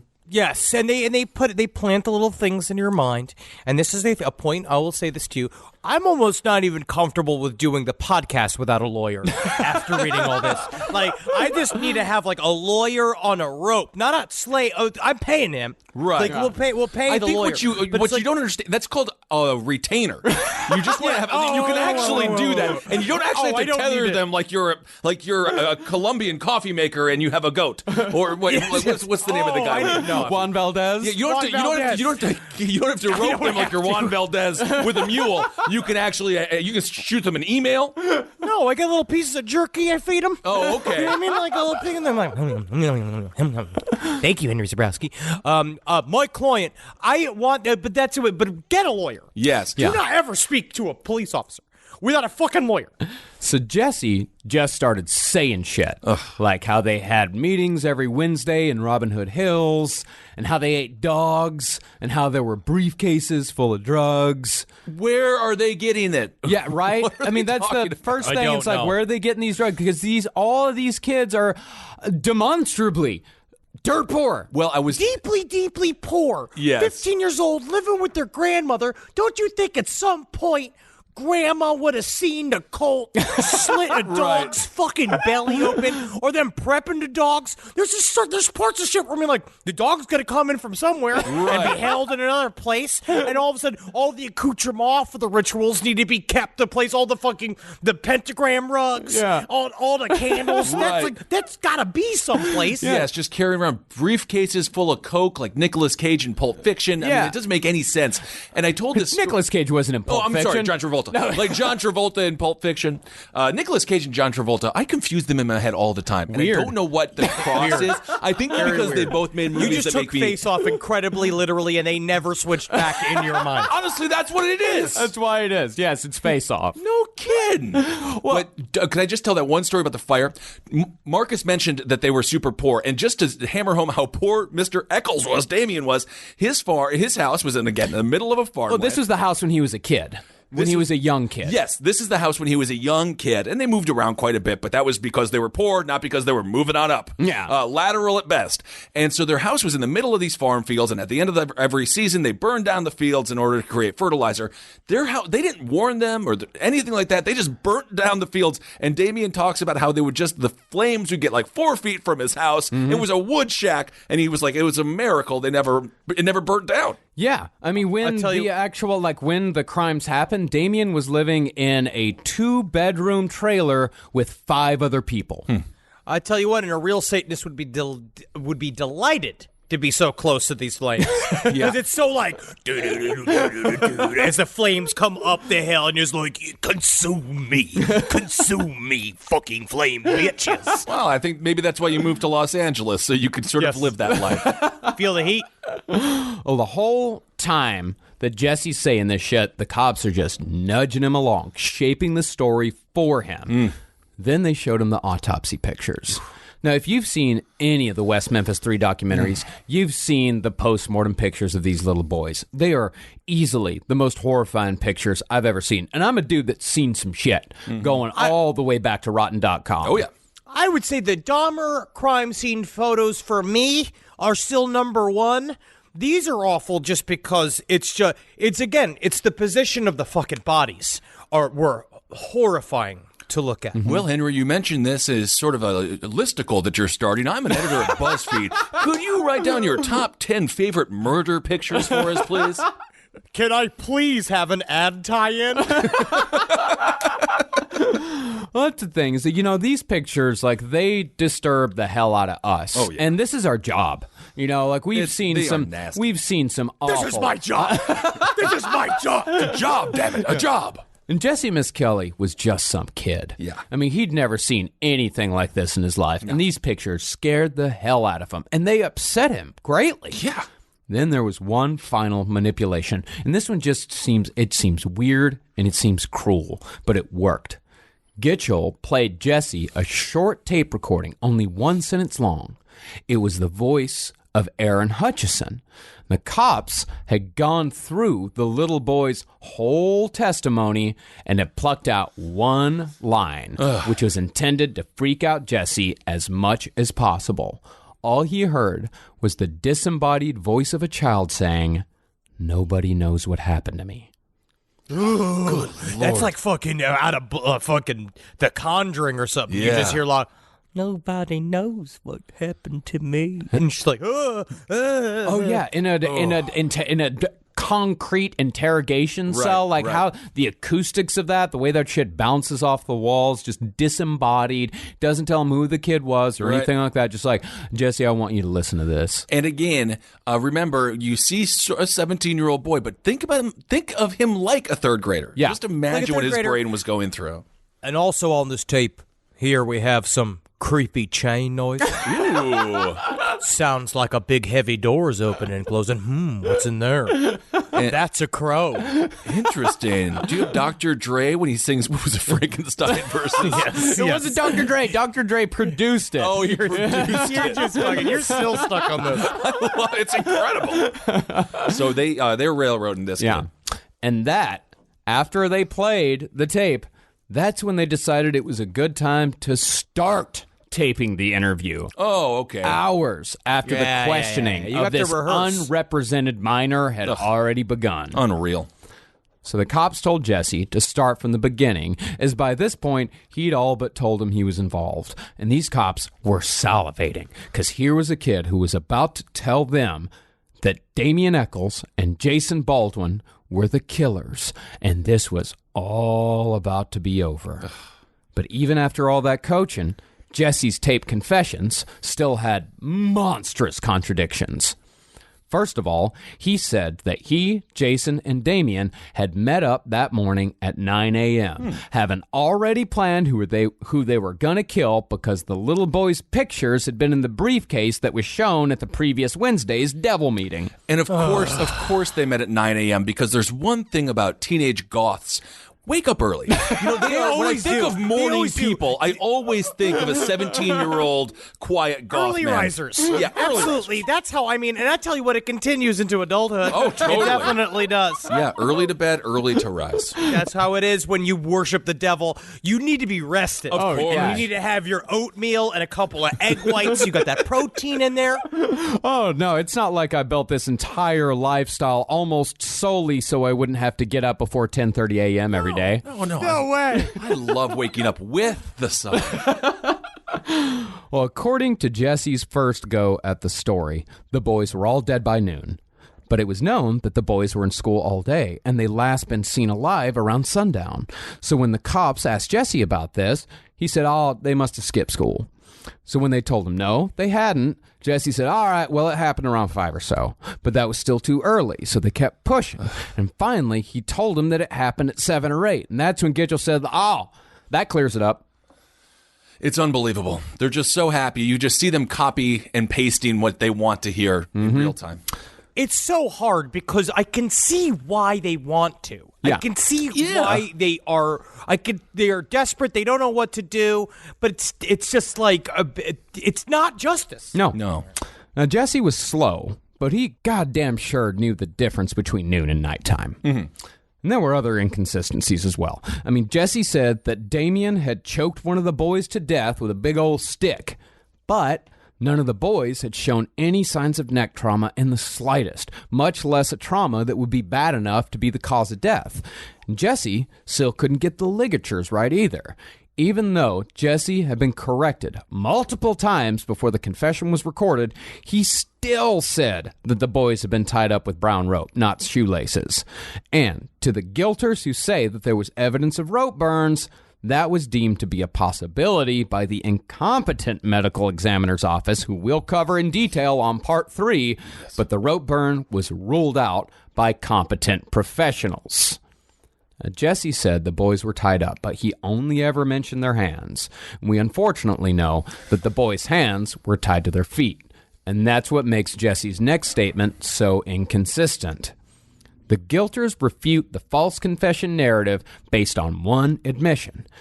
Jesse said that while Damien and Jason were, quote-unquote, beating the hell out of the other two boys, Michael Moore ran away, and Jesse chased him down, brought him back, and then left before the 3 boys were killed. Because a part of that is that he had to have a reason for being there. Mm-hmm. And that was the multiple killers angle, was that how do you corral the kids? How do you keep them in the area in order to kill all of them? Won't they run? And so he now put himself as the goalie of the group where they can't, but they positioned him into that. Because they were trying to work it out in their own heads.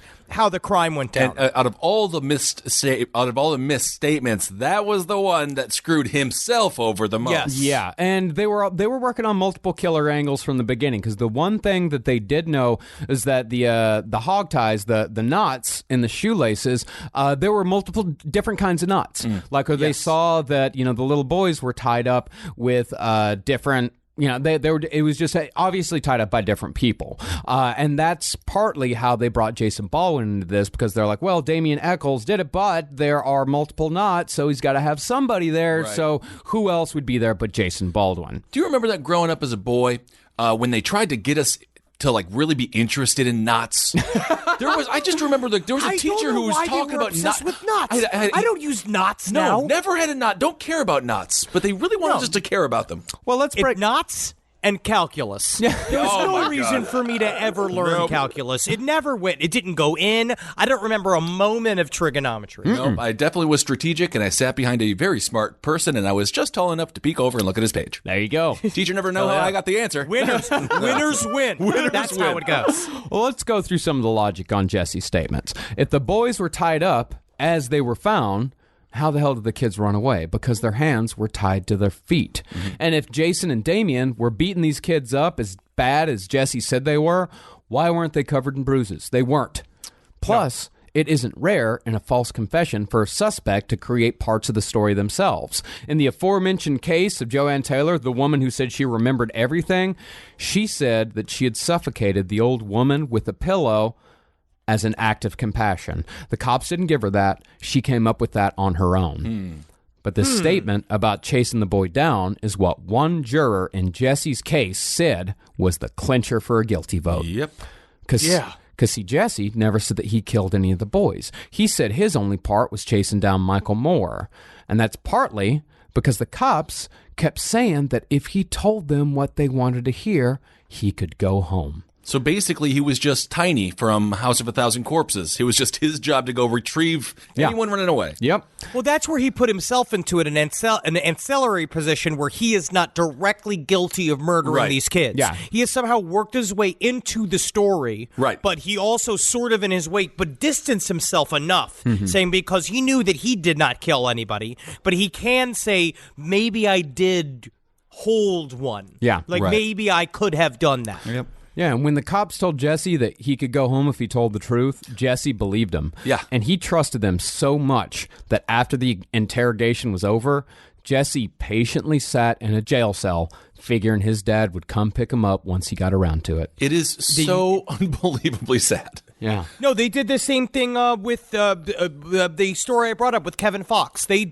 straight up told him we would put you out on bond. Yeah. Well, basically, we built this narrative that you killed your daughter by accident, and once you sign all this shit, you'll go out on bond, and that he was immediately in jail for a year. They do it all the time. You watch the programs when it comes to interrogations. I know you didn't do it. lawyer. Always get a lawyer. Always get a lawyer. Give me Ron Kuby, man. Big Lebowski. But that's what they say. I know you didn't do it. I know you didn't want to do it. And then they slowly put you there, and then you're screwed. Yeah. But by the time Jesse was put in that cell, he'd been at the police station for 11 hours. And there were ways to test whether or not Jesse was telling the truth. All they had to do was take him out to the crime scene and have him walk him through the crime, and they would have easily seen how many inconsistencies there were there. Right. But they didn't do that because these men were tired. And even more than that, they finally had who they'd wanted all along. Don't mess up a good thing. Damien and Jason. So based on Jesse's confession, at 9:06 that night, the cops brought forth the evidence for an arrest warrant just as Jason and Damien were settling in at Damien's trailer to watch Leprechaun on VHS. I honestly got to say, he also loved Texas Chainsaw Massacre 2. Yeah. Oh, So yes. this is when we talk about relating to him. Leprechaun's a pretty dope movie. Jennifer Aniston, role of her life. And She was great. Warwick Davis is just a phenomenon. He needs to be one we've of those. talked about this again and again. And guess what? They're doing a Leprechaun revamp Yes. like I thought that they were, but without Warwick fucking Davis. Honestly, and you wanted to, he might be a little too old for it at this point. I'm just going to go say, you don't ever fucking no. Yeah. no. Do you guys want to have a horror movie nerd conversation in the middle of our West Memphis episode? I'm just saying that West makes Memphis 3 me episodes? upset. But how scary would it have been if he got that summons from the police, but it was from the Leprechaun, and you hear like, Oh, I hear you've got me go. you do that, and they're like, no, shit, it's the Leprechaun. Oh, I will say the Leprechaun is a great example of being frugal. Yeah. Don't spend your money. So an hour later, the cops burst inside and both of the boys were arrested on capital murder charges. And when the press asked Gary Gitchell at the press conference the next day how strong he felt the case was against these kids, how strong it was on a scale of 1 to 10, Gitchell said 11. It's not fucking. He's Spinal Tap. It's not Spinal See, Tap. most cases only go to 10. Right. This case, it goes to 11. It goes to 11. It's one guiltier. No, he was so smarmy, but also I get it. They were just trying to bring it home. I don't get fucked it up. And of course, later on, and I'm not sure if we'll get to this, but he does say that was probably a mistake. Mm-hmm. Yes. Everyone was in the heat of the moment. Yeah. But how? And he looks so tired. Oh. Yes. And when Jason's mother asked the cops what they had on her son, one of the detectives told her this. We've got a story that is very, very believable. It is so close to perfect that we have to believe it. And of course, the very next day, Jesse's confession leaked to the press. and the entire town went nuts with stories about that boy Damien. I wonder who leaked that to the press.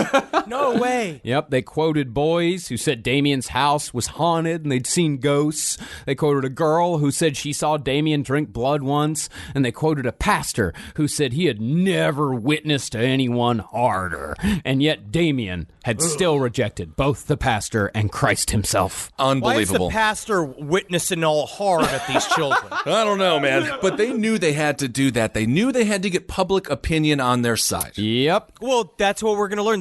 That's what pushes everything all the time. Yep. And it will fuck it a case one way or another. Look at Casey Anthony. He did the opposite. Yep. Where Right. then it was they had to reel back from everybody saying that she was guilty. They had to find Right. a way to revert it.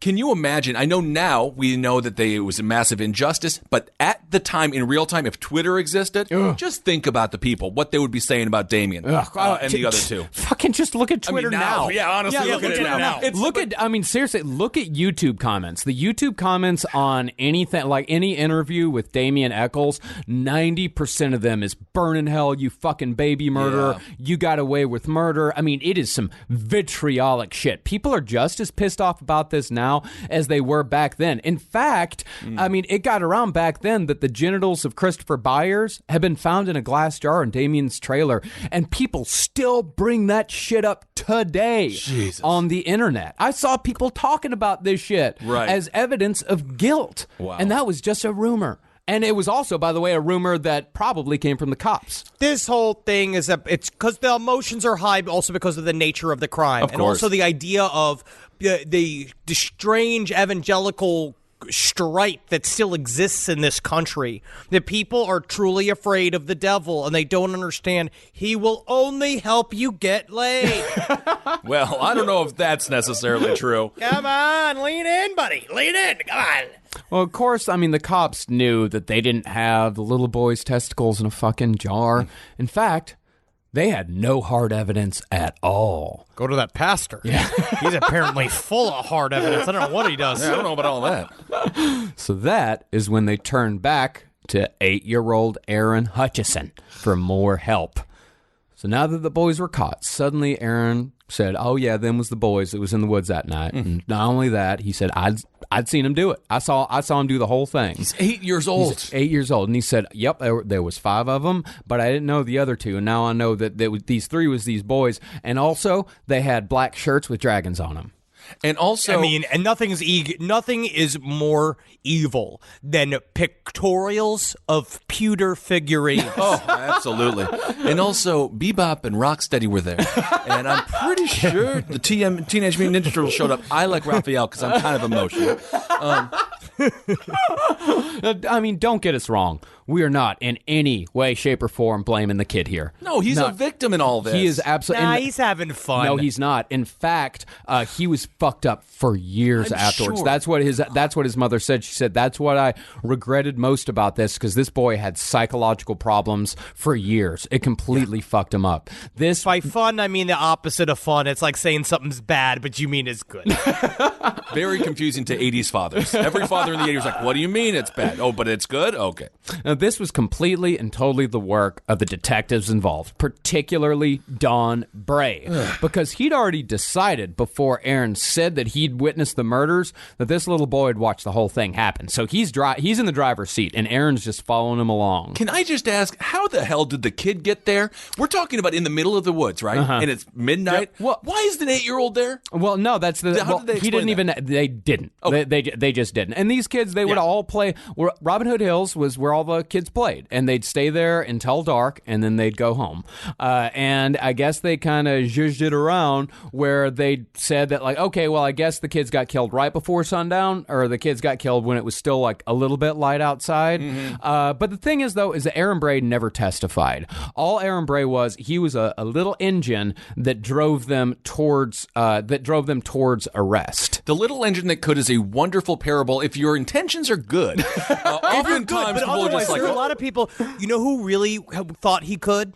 Adolf Hitler. "Oh my." And that's a train that no one wanted to be on. Speaking of painters, George W. Bush, he's still at it. I saw one. He's still at it. Oh man, we really are turning into those old hippies. Right? Like, because remember when you were a kid and like you'd mention Nixon and like old hippies would get like really angry and Nixon was really funny to us. Same thing with this generation. Oh yeah. They love him. They think he's cute. Yeah, they think he's an adorable man who likes to paint his feet in his bathtub. My favorite conversation is bringing up. My favorite bar conversation is bringing up W. Bush. My God, it gets people riled. You must be a joy. Oh, we have just fun. rolling in there. We have fun. So on June 7th, 1993, the West Memphis Three were appointed their public defenders because these boys sure as fuck didn't have enough money to pay for their own defense teams. Damien, he got Val Price and Scott Davidson. Paul Ford and Robin Wadley were assigned to Jason. And Jessie got Greg Crow and Dan Stidham. Now, The nice thing about trial is I get to nap, which I really enjoy. Now, to me, Stidham is easily the most interesting lawyer out of all these, particularly because he was the only one who didn't abandon his client after the first trial was done. That guy is he was tried and true. He's a good man, very good man, believes in the law. Now, first of all, Stidham went into this case thinking Jessie was guilty as hell, and as far as he was concerned, he was just there to broker a plea deal in exchange for testimony against the other two. But when Stidham asked Jessie to repeat the confession, he found that it wasn't the same confession that he'd read. And it's because Jessie kept getting shit wrong. And when Stidham asked him to try again, it would be a whole different story from even the time before. Right.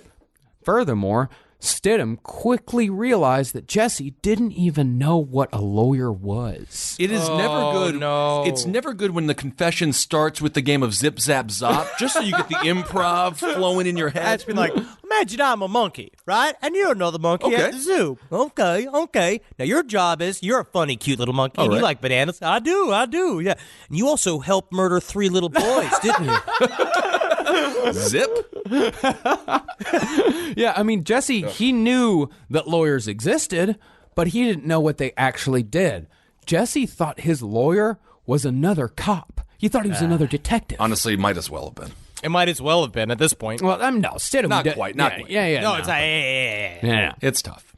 And then it got even deeper. Stidham was visiting Jessie one day, and Jessie asked him out of the blue who Satin was. Stidham had no idea what Jessie was talking about, so Jessie handed over a pamphlet that a preacher had given him regarding the dangers of Satan. So here was Stidham sitting in a jail cell with what was supposed to be a confessed satanic killer, and Jessie didn't even know who the fuck Satan was.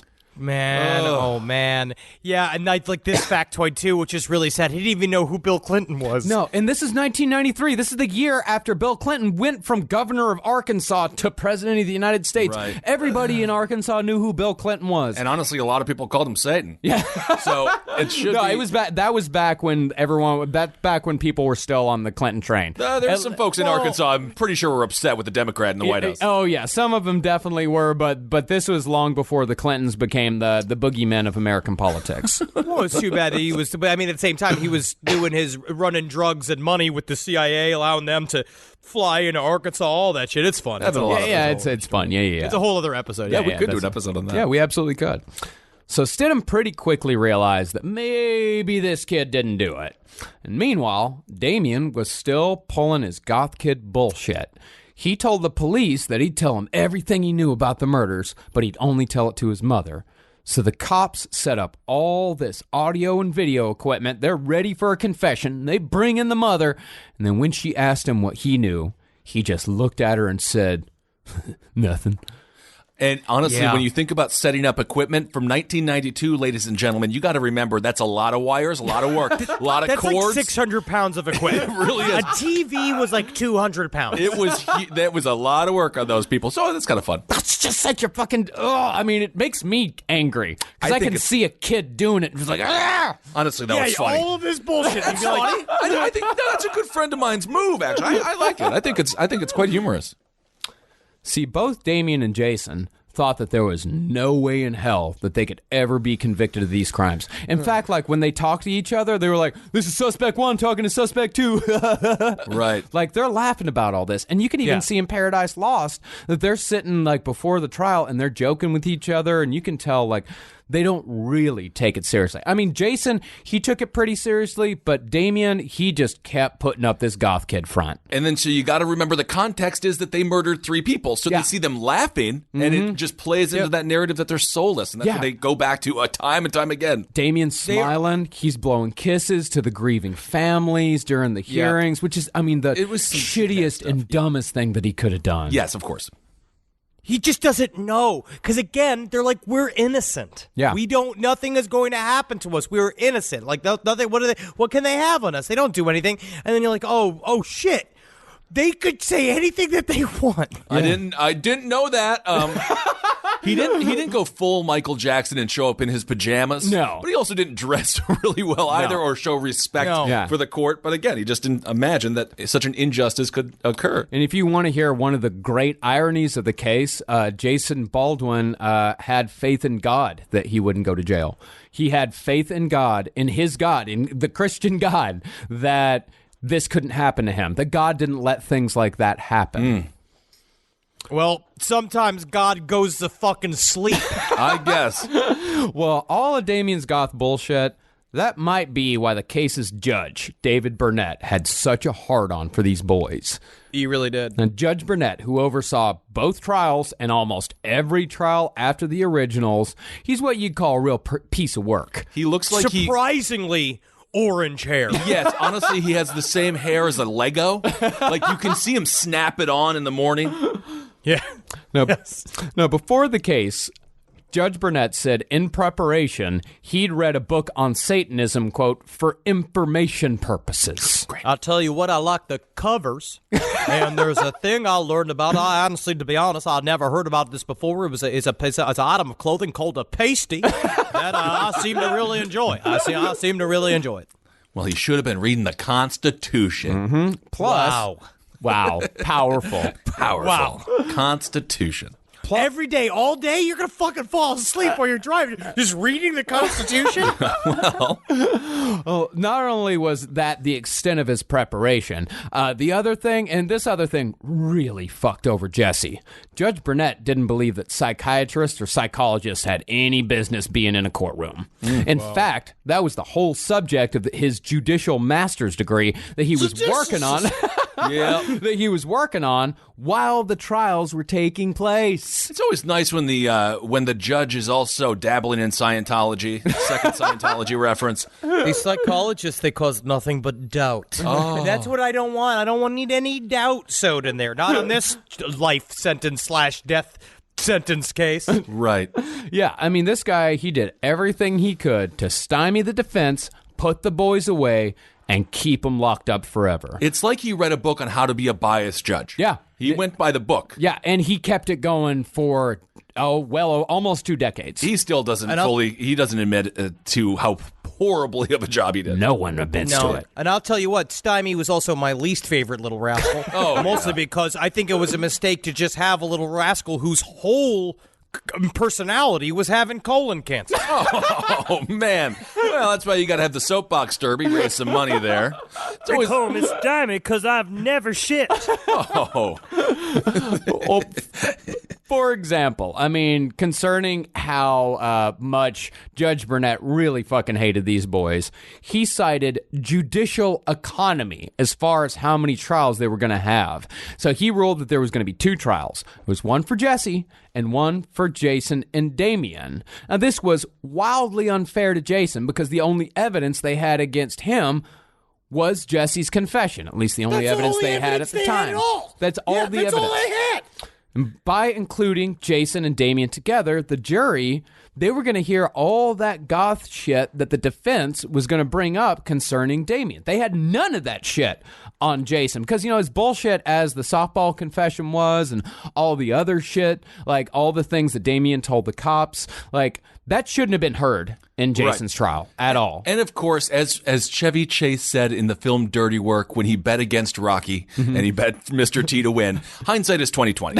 And they didn't know that confession, the way they edited it and stuff. People really took that confession seriously. Now, if Jason had gotten a trial all on his own, it's much likelier that he would have walked free. I mean, it's not certain, but he would have had a hell of a lot better chance. Right. But months after the arrest, investigators found what they needed to link Jason to the crime. See, the prosecution had been searching for months after the arrest for any sort of hard evidence.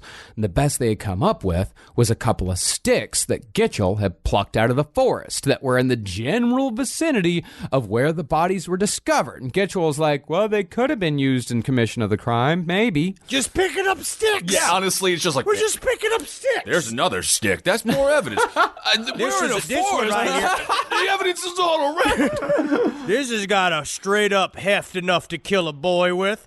Or you could make a nice table out of it. It's all of a sudden to get carpenters involved. But all that changed on November 17th. According to John Fogelman, the prosecuting attorney, he'd had, quote-unquote, a hunch that there might be something of interest in the small lake behind Jason's trailer. And this hunch was so strong, in fact, that the cops called up the local media to document the dive. And lo and behold, after only 30 minutes in the murky water, the diver found a big old combat knife. And the next day's front page featured a picture of that diver holding it up for everyone to see. Yep, and the headline was just, not a stick, but also evidence. Do you think that they did a thing where when he said, like, I have a hunch, and then did he take a big, like, genie's turban, like Johnny Carson used to do, and, like, put it on me, like, I think there's something in the lake. Yeah. Like, oh. Well, I'm sure we'll tell the story of how that went down, right? Mm-hmm. Yeah. Now, this begs the question. How the fuck did this diver find a knife at the bottom of the lake after only 30 minutes? I'm going to say how the F did the diver find this you're not knife? going to go for frick this time? No, freak. How the H-E double hockey sticks is he finding a knife just in a lake? What is he? Is he the Arthur? Is that what this is? Well, the fact that he found the knife so fast implies that someone told him where to look. Yep. Which implies they had an informant. And if they had an informant, then it stands to reason that this informant would have been a devastating witness for the prosecution. But no such informant was called to the stand. That's because the person who had told Fogelman about the knife had been Jason's mother. And the reason why she'd known just about where it could be found was because she'd thrown it in herself about a year before. A year before. You know how upset Jason was. Yeah. You know how upset that afternoon was when she was like, I'm taking your goddamn combat knife and not throwing it in the lake. Look, Right. Mom, this is my combat knife, and I'll save money for I got it at the knife exhibit. And he has to go and just toss it in the lake. Unbelievable. And he thought... Yeah, and the detective did this on purpose. He knew all this. He knew it. Easy day to be a diver, though. Yeah, real easy day. I mean, the prosecution, they actually got pretty lucky with the knife because the knife had a serrated edge. And the medical examiner had said from the very beginning that the wounds on the boy could have only come from a knife with a serrated edge. And the medical examiner is just slightly worse than the head doctor from Reanimator. Just slightly worse. Hey, man, what are you talking about? He kept a head alive. And He a body. did horrible. And a body. I'm not talking about body. I'm not talking about West. I'm talking about the bad dude. Yeah, the bad dude. Yeah, there was the head and the body. And remember, the body did the... They never explain how the frickin' body can move without... I don't Great. No, the science. It's science past what we understand. So it's great science, bad goals. I see. He did try to eat that woman's pussy. Honestly, that's a very problematic scene. Oh, yeah. But we'll get into just how devastatingly wrong the assumption that a serrated knife was used, along with plenty of other errors and flat-out lies, as we cover the trials of the West Memphis Three and the aftermath of those trials on the conclusion to our series. Yep. And I tell you, know what happens when you assume? You know what happens? What do you do? You What make happens? an ass of... No. Things get all fucked up and all the bullshit runs into a fucking ditch and you're a fucking skeleton. Yeah. Now, congrats, you fucking piece of shit. Yeah. Errors and lies. It's a simple saying. Errors and lies also sounds like a horrible prank show. Yeah, errors and lies, lies and errors, yeah. Awesome. All right. Well, we're beginning to see the railroad job that occurred there in West Memphis, Arkansas. Oh, and I would love to thank Carolina for all of the amazing work that she contributed to on the research for all the false confession stuff on this. So thank you very much. Thank you, Carolina, and listen to all of her programs, Movie Signs with the Mad and the Escuela Sangre. Escuela Sangre. Escuela Sangre. Escuela Sangre. Yeah, they just No did it. clue. If you I'm working on it. Yeah, if you speak Spanish, it's a show for you. They just did a 2-part series on Richie Valens and the day the music died. Even though I can't listen to the show because I don't understand Spanish, hearing all about it in the house was very interesting. I'll tell you one thing, buddy. She's been saying some pretty mean things about you. Yeah, because he is a Spanish expert. Yeah. You are very, very lingual. Oh, yeah. Well, I've seen the signs. All right, everyone. Guys, Yep. So good. Deep into the season. Again, send your creepypasta stories to sidestorieslpotl@gmail.com. We're building up towards the Halloween season. We're going to get spooky with it. Uh-oh. We're going to get spanking with it. Gotta get spooky with it. Yes, thank you all so much for listening, and thank you so much for giving to our Patreon. We really appreciate that. Oh, yes. Without you, none of this is possible, and you've allowed us to just have a little family here. Yeah. We were just talking about this the other day. Yeah. How lucky we were so to have nice. we are to have such great fans, and it's just us, Yeah. which is so nice. It's because great. we don't have to deal with the corporate elites Fucking who want love to ruin it. everything that Fucking touch. pieces of shit. All they want us to do is suck their dicks and be a part of their fucking weird-ass Bohemian Grove style parties. But we won't go there yet because we're not good at keeping secrets. Yeah. Honestly, we're just bad at keeping secrets. Real bad. We're gonna see your fucking asses in Indiana. And then we're going to be seeing you very soon in Chicago. We're coming to your cities. Actually, Chicago is all sold out. Completely? Yeah, Chicago is completely sold out. But we're coming to a bunch of places coming up in November and the beginning of December. Specifically in November, we're going to be coming to Texas, the 7th and the 8th. We're going to be in Dallas on November 7th. We're going to be in Austin on November 8th, and we're going to be in Oklahoma City on November 9th. Awesome. And I can't fucking wait to come back home. Can't wait to do it. I mean, it's not a hometown show, but about the closest I'm going to get. Absolutely. Let's do the show in Lubbock. We sold out the go to theater. Lubbock. Yeah. We could totally do a show in Lubbock. Yeah. I mean, there's going to be How many people are in Lubbock? like 210,000 somewhere on there. Oh, 210,000. Yeah, Lubbock's a large town. It's a large I'm city. going to forget that piece of information. Messes with my narrative. There's a Division I school there.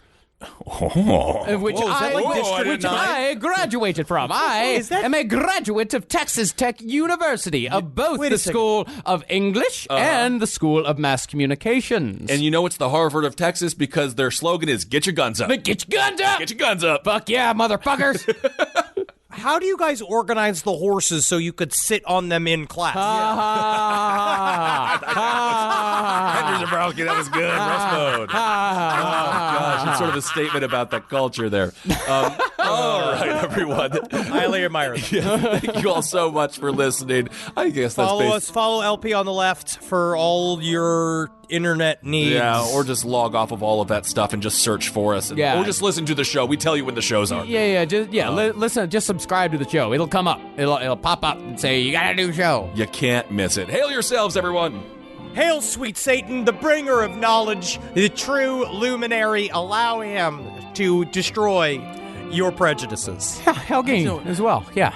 Getting quite preachy. He's getting very preachy. Yeah. I have to for these episodes. Normally I wouldn't. I don't do it as much anymore, but for these episodes, it's important to remember what Satanism's all about. No, he's witnessing. I think he's witnessing. I think I'm feeling witness too. Harder than anybody's ever witnessed. Honestly, an evangelical Satanist might be my example of living hell. If I had to sit there. Yes.